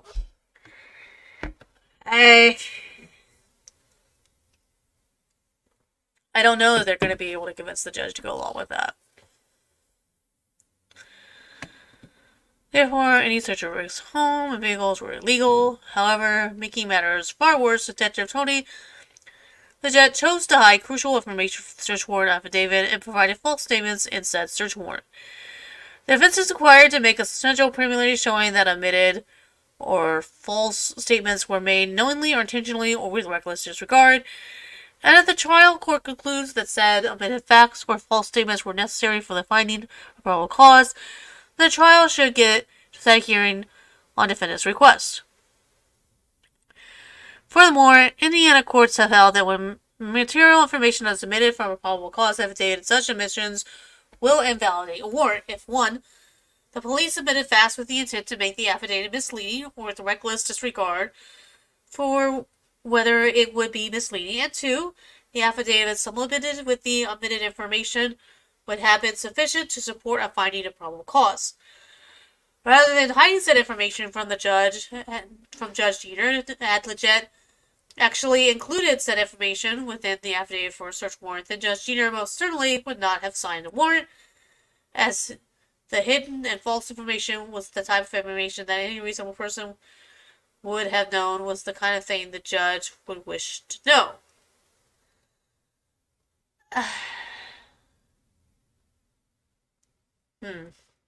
The accused is filing contemporaneously herewith his memorandum in support of his motion for a Franks hearing, which would deal with specific information in the search warrant.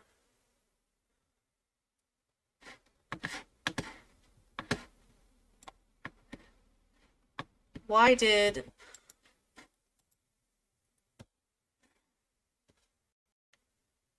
for some reason Siri thinks that I'm trying to talk to her, and I don't know why. Okay.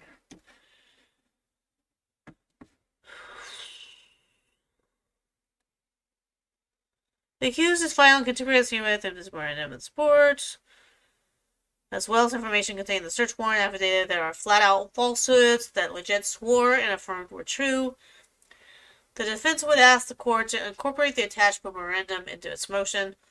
Once the court has reviewed the motion for Frank's hearing, the memorandum in support of the motion for Frank's hearing, as well as the attached exhibits in support of the memorandum, Richard Allen, by and through his counsel, would ask the court to set this matter for a hearing in which the defense will be arguing the search warrant was illegal. Then the defense will be requesting that the court to suppress all fruits of the illegal search. Wherefore, Richard Allen, by and through his attorney Andrew Baldwin and Brad Rossi, would move this court to set this matter for Frank's hearing. Okay, and then there was one.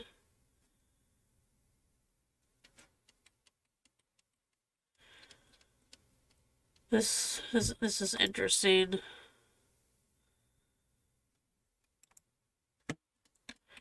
So the one that so both of these were filed. Both this one and this one were filed, it appears, on the 18th. The other one.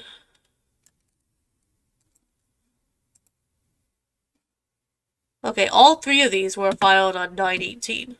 See? So that's a lot.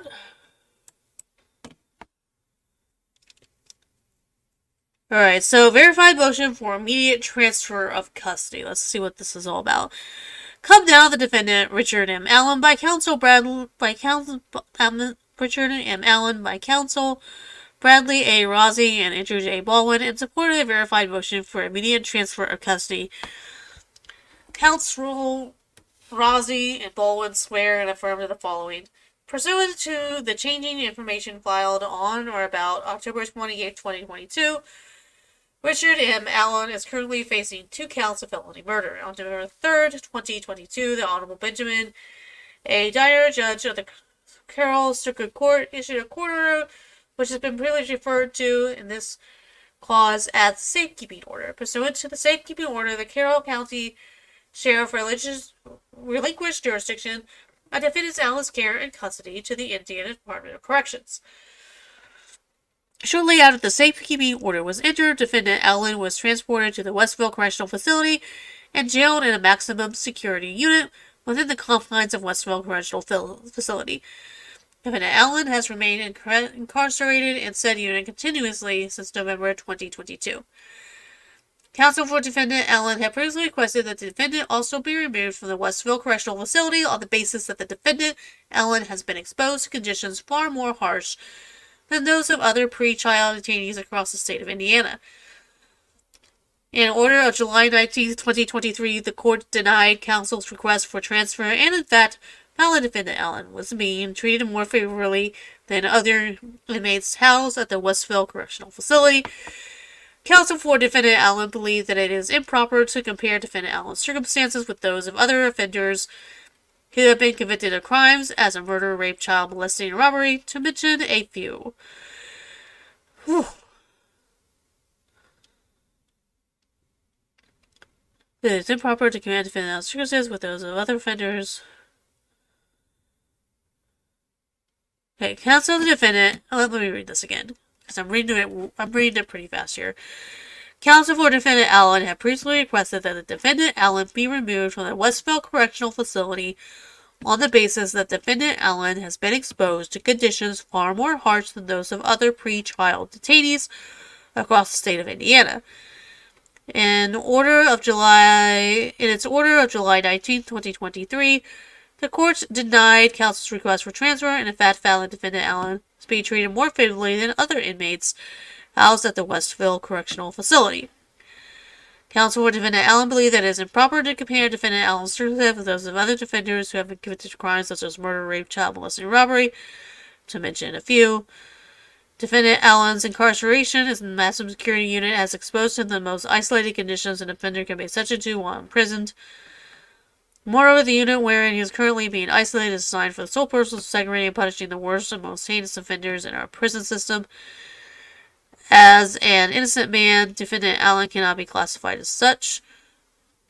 Attorneys for Defendant Allen have discovered additional circumstances which lend support to the unjust and inhuman conditions under which Defendant Allen has been detained for the last 9 months. Simultaneously, herewith, Defendant Allen's attorneys have filed various pleadings, including but not limited to a motion for a Franks hearing. Within the Franks notice and supporting memorandum, Defendant Allen's defense offers up numerous facts and circumstances which connect members of the Sons of Odin, aka Odinism, Vinlanders, and various other splinter groups of white supremacist groups to the murders of Abigail Williams and Libby German. A large majority of the facts and circumstantial references in the Franks notice and supporting memorandum were obtained through normal course of discovery from law enforcement files. It is, however, notable that there have been very few, if any, references by law enforcement authorities to these Odinite ties. Throughout the 6-year investigation in this case, said information was notably absent from the probable cause affidavit with the court on October 28th, which supported the search of Defendant Allen's home. Counsel incorporates herein all references to the son of Odin's, etc., referenced in the Franks notice and supporting memorandum. Allen's defense team, including Andrew Baldwin, Matt Hoffman, Max Baker, and undersigned counsel, have visited Westerville Correctional Facility on a number of occasions back to the winter of 2022. During one of the initial visits, unusual patches on the uniform of 2 prison guards, Sergeant Joshua Robinson and Sergeant Randy Jones. One pass consistently worn by Sergeant Jones reads as follows: "In Odin we trust." Counsel has observed patches containing 3 interconnected triangles on the chest of Sergeant Jones. Sergeant Robertson has worn similar patches with unidentified references, as mentioned in the Franks notice and supporting memorandum. These patches, with their references and symbols, have direct ties to the practice of Odinism. Members of the defense team also observed patches on other guards, because of the very limited contact and brief interactions, it has been difficult to document and even corroborate the actual words and symbols on these badges. Through the discovery process, defense counsel has sought out from the DOC video footage from Defendant Allen's cell, a video of many other movements of Defendant Allen within the facility. To date, the defense has received video from November 2022, as well as additional footage from April, May, and June of 2023. A great number of the videos reflect that Sergeant Jones is commonly assigned the movement of Defendant Allen and around the facility.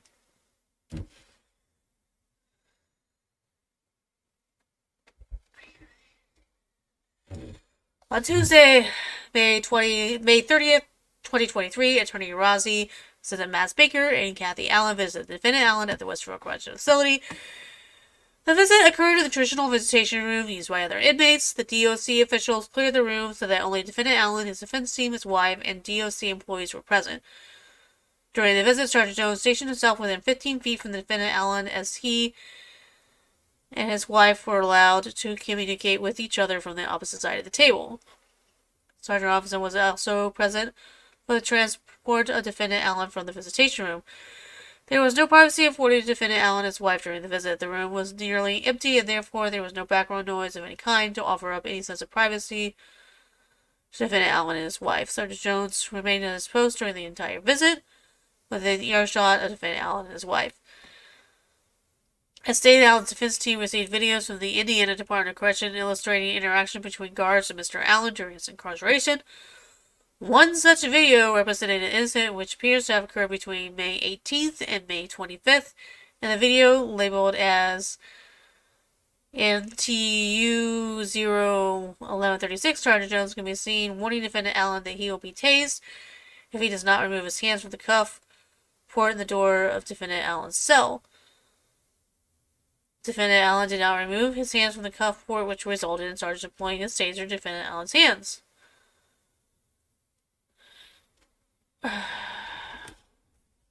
Okay.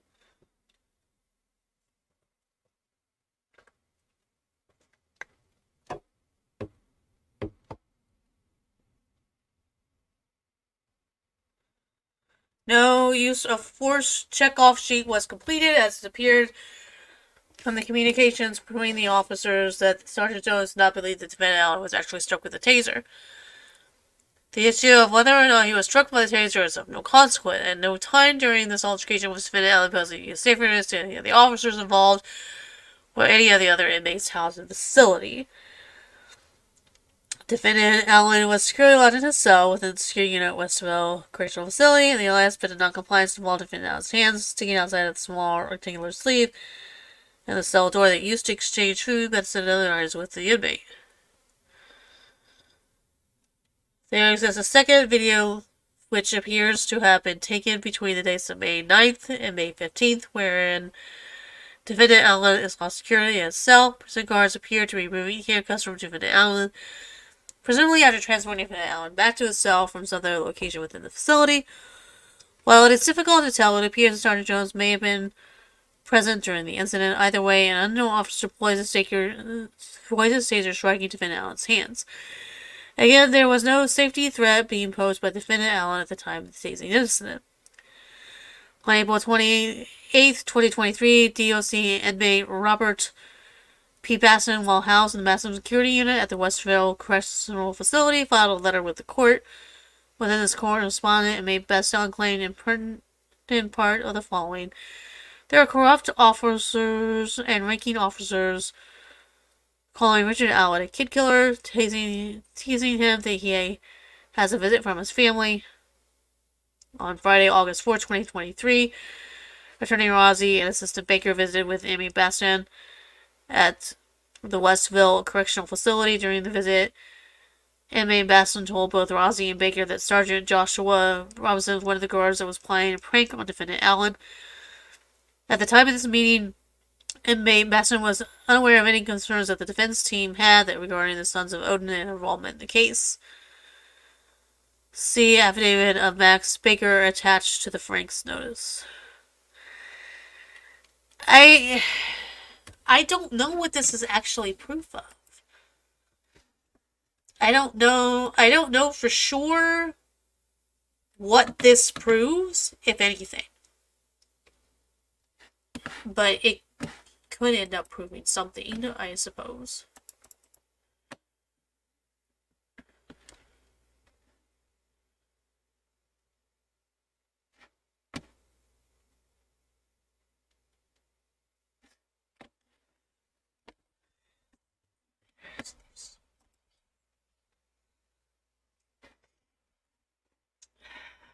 So, this is interesting. I'm just trying to decide what this proves. That it's not a safe environment for him?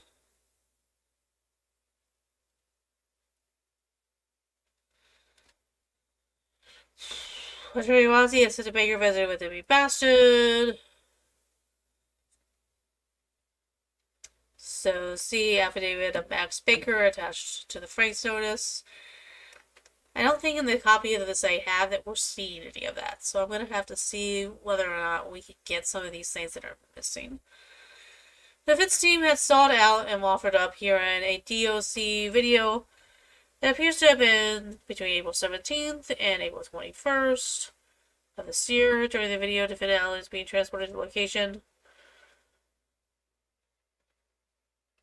Within the maximum hearing to get a haircut to the transport and unidentified prison guards walking defendant Allen on a leash.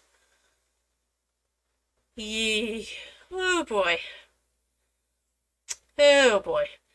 Sergeant Jones can be seen in the same video at approximately 2 minutes and 17 seconds into the video. The unknown officer with the leash reaches up to his right chest area and removes a patch from his uniform, placing the patch in his pocket. It appears from the video that someone, most likely the individual holding the video camera, prompted the unknown officer's actions. Counsel has been unable to identify the specific officer involved or the contents on the patch, and therefore cannot confirm that such behavior is directly related with the Odinistic practices referenced herein. I'm just wondering if the leash restraint is a device they normally use?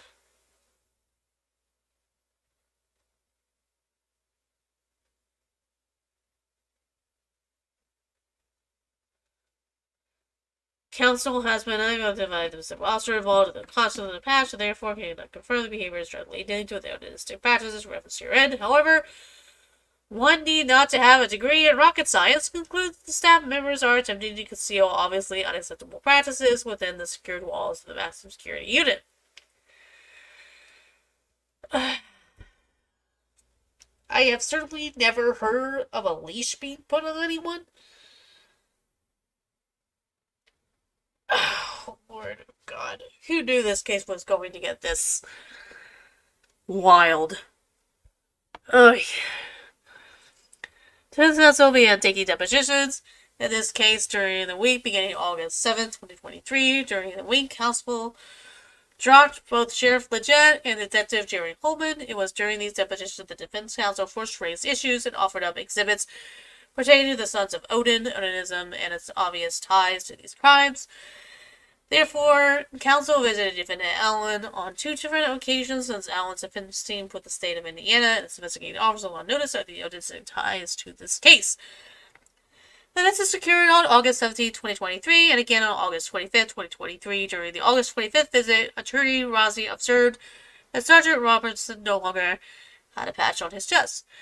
This change in circumstances is slightly more than coincidental. Could easily be inferred from these circumstances the prison officials are now aware of the Odinistic ties to this case and have instructed their guards and other staff members to remove, conceal their patches during videotapings of defendant Allen's movements within the facility, as well as during visits by members of the defense team. I mean, maybe. Maybe. But I don't know how you prove it.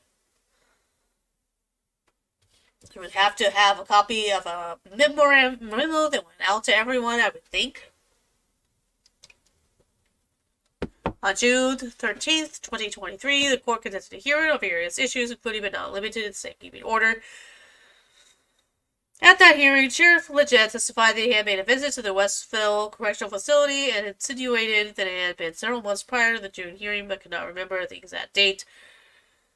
In his deposition of August 8th, 2023, Sheriff Leggett then acknowledged that he had visited the Westville Correctional Facility in the company of Trooper Holman and investigator Steve Mullins sometimes in late 2022 or early 2023, but he couldn't recall the exact months of the visit. September 14th, lines 24 through 25, and page 45, lines 21 to 22, and the attached depositions transcript of Sheriff Leggett.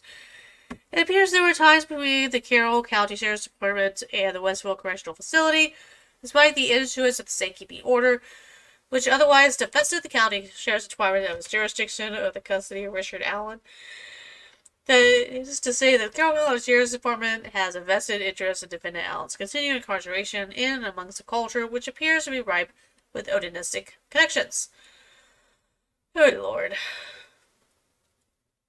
Of further concern is the fact that there exists literature such as a 1998 article from the Southern Poverty Law Center titled new brand of racist Odinism relations on the march, which focus on the growth of the neo-pagan white supremacist group within prison systems and the country. New brand of racist Odinism religions on the March Southern Poverty Law Center. A local news article published by WRTV in Nevada titled, "These are the hate groups operating in Indiana," identify many of the hate groups and other extremists who are operating within the state of Indiana. Many of these are associated with Odinism and or splinter groups such as the Soldiers of Odin, etc.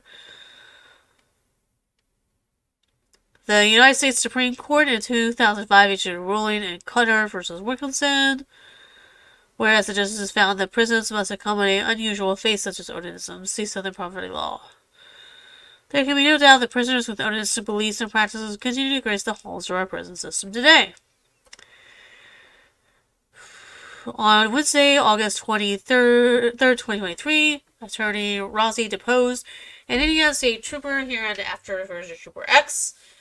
I hope he doesn't have a handle name called Trooper X.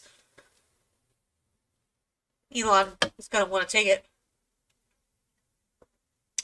Who has served for many years on task forces as an undercover agent infiltrating hate groups in our state. Trooper X was sought out and consulted by law enforcement investigators in this case for his or her expertise with Odinism practices and activities with Indiana. I mean, that is interesting. During the deposition, Trooper X acknowledged that Odinism consisted of two types, the good and the evil. Said True further confirmed that she was aware of the existence of the evil side of Odinism operating within the prison system of Indiana. Okay.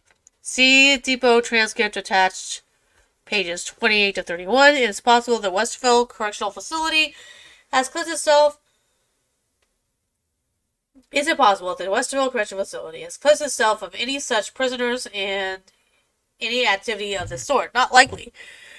Moreover, to the extent that there is Odinism content on the patches, it is unfair as to ask why guards would be permitted to advertise and promote the views of such a radical hate group in an environment where inmates routinely associate with the same very evil belief systems. And by extension, one might opine as to why guards assigned to defendant Allen happens to be the very same guards advertising the Odinism patches on their chest. Attorneys for Richard Allen request that his safety be prioritized and that he be removed from an environment that approves and promotes the Odinism brand. Counsel further requests that he transfer to a correctional facility such as the White County Jail, where he was previously housed without incident. In the alternative, counsel requests that defendant Allen be transferred to the Cross County Jail, where he could be housed in a more modern and suitable jail, one designed and intended to house pretrial detainees, those presumed by our Constitution to be innocent until the charges in this case are fully adjudicated.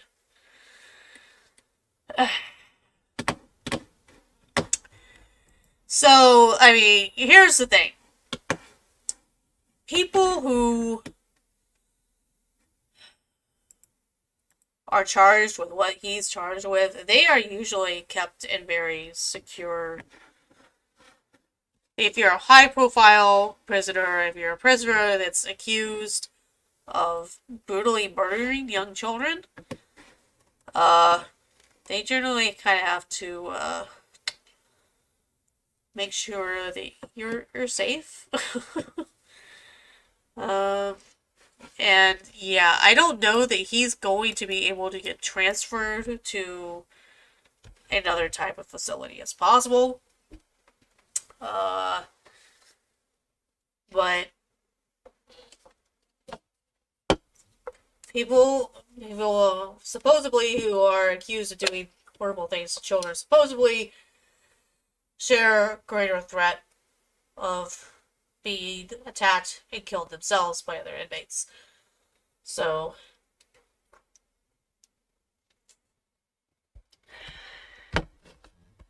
I don't know. Guess good luck with that? Well, I feel like I'm losing my voice. That was a lot to read, and we didn't even read all of it. We skimmed over a lot. But, there we go. That is all I wrote. I will catch you all later. This is your feminist-ish host. Not a liberal. despite what Matt Krause says, signing off and wishing you all a great night. For those that joined us at one point, being like 14 people, thank you so much. God bless, and you have a great day.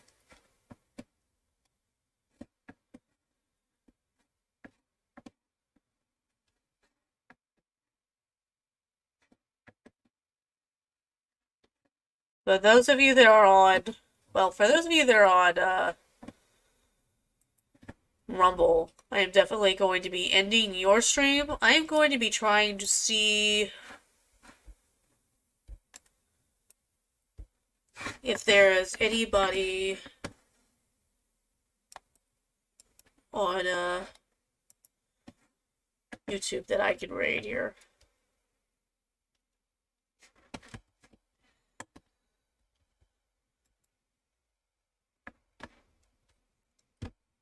They're gonna be like, you're raiding with one person? Yeah, raiding with one person. Let's see.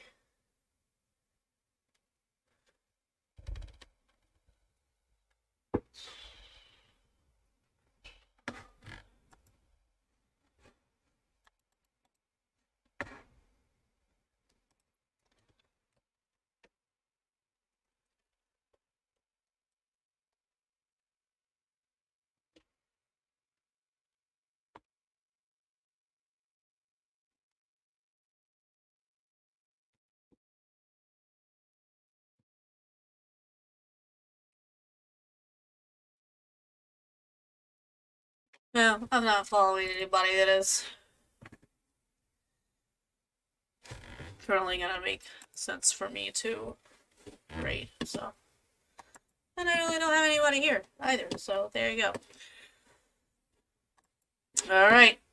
Have a nice night, y'all. Bye!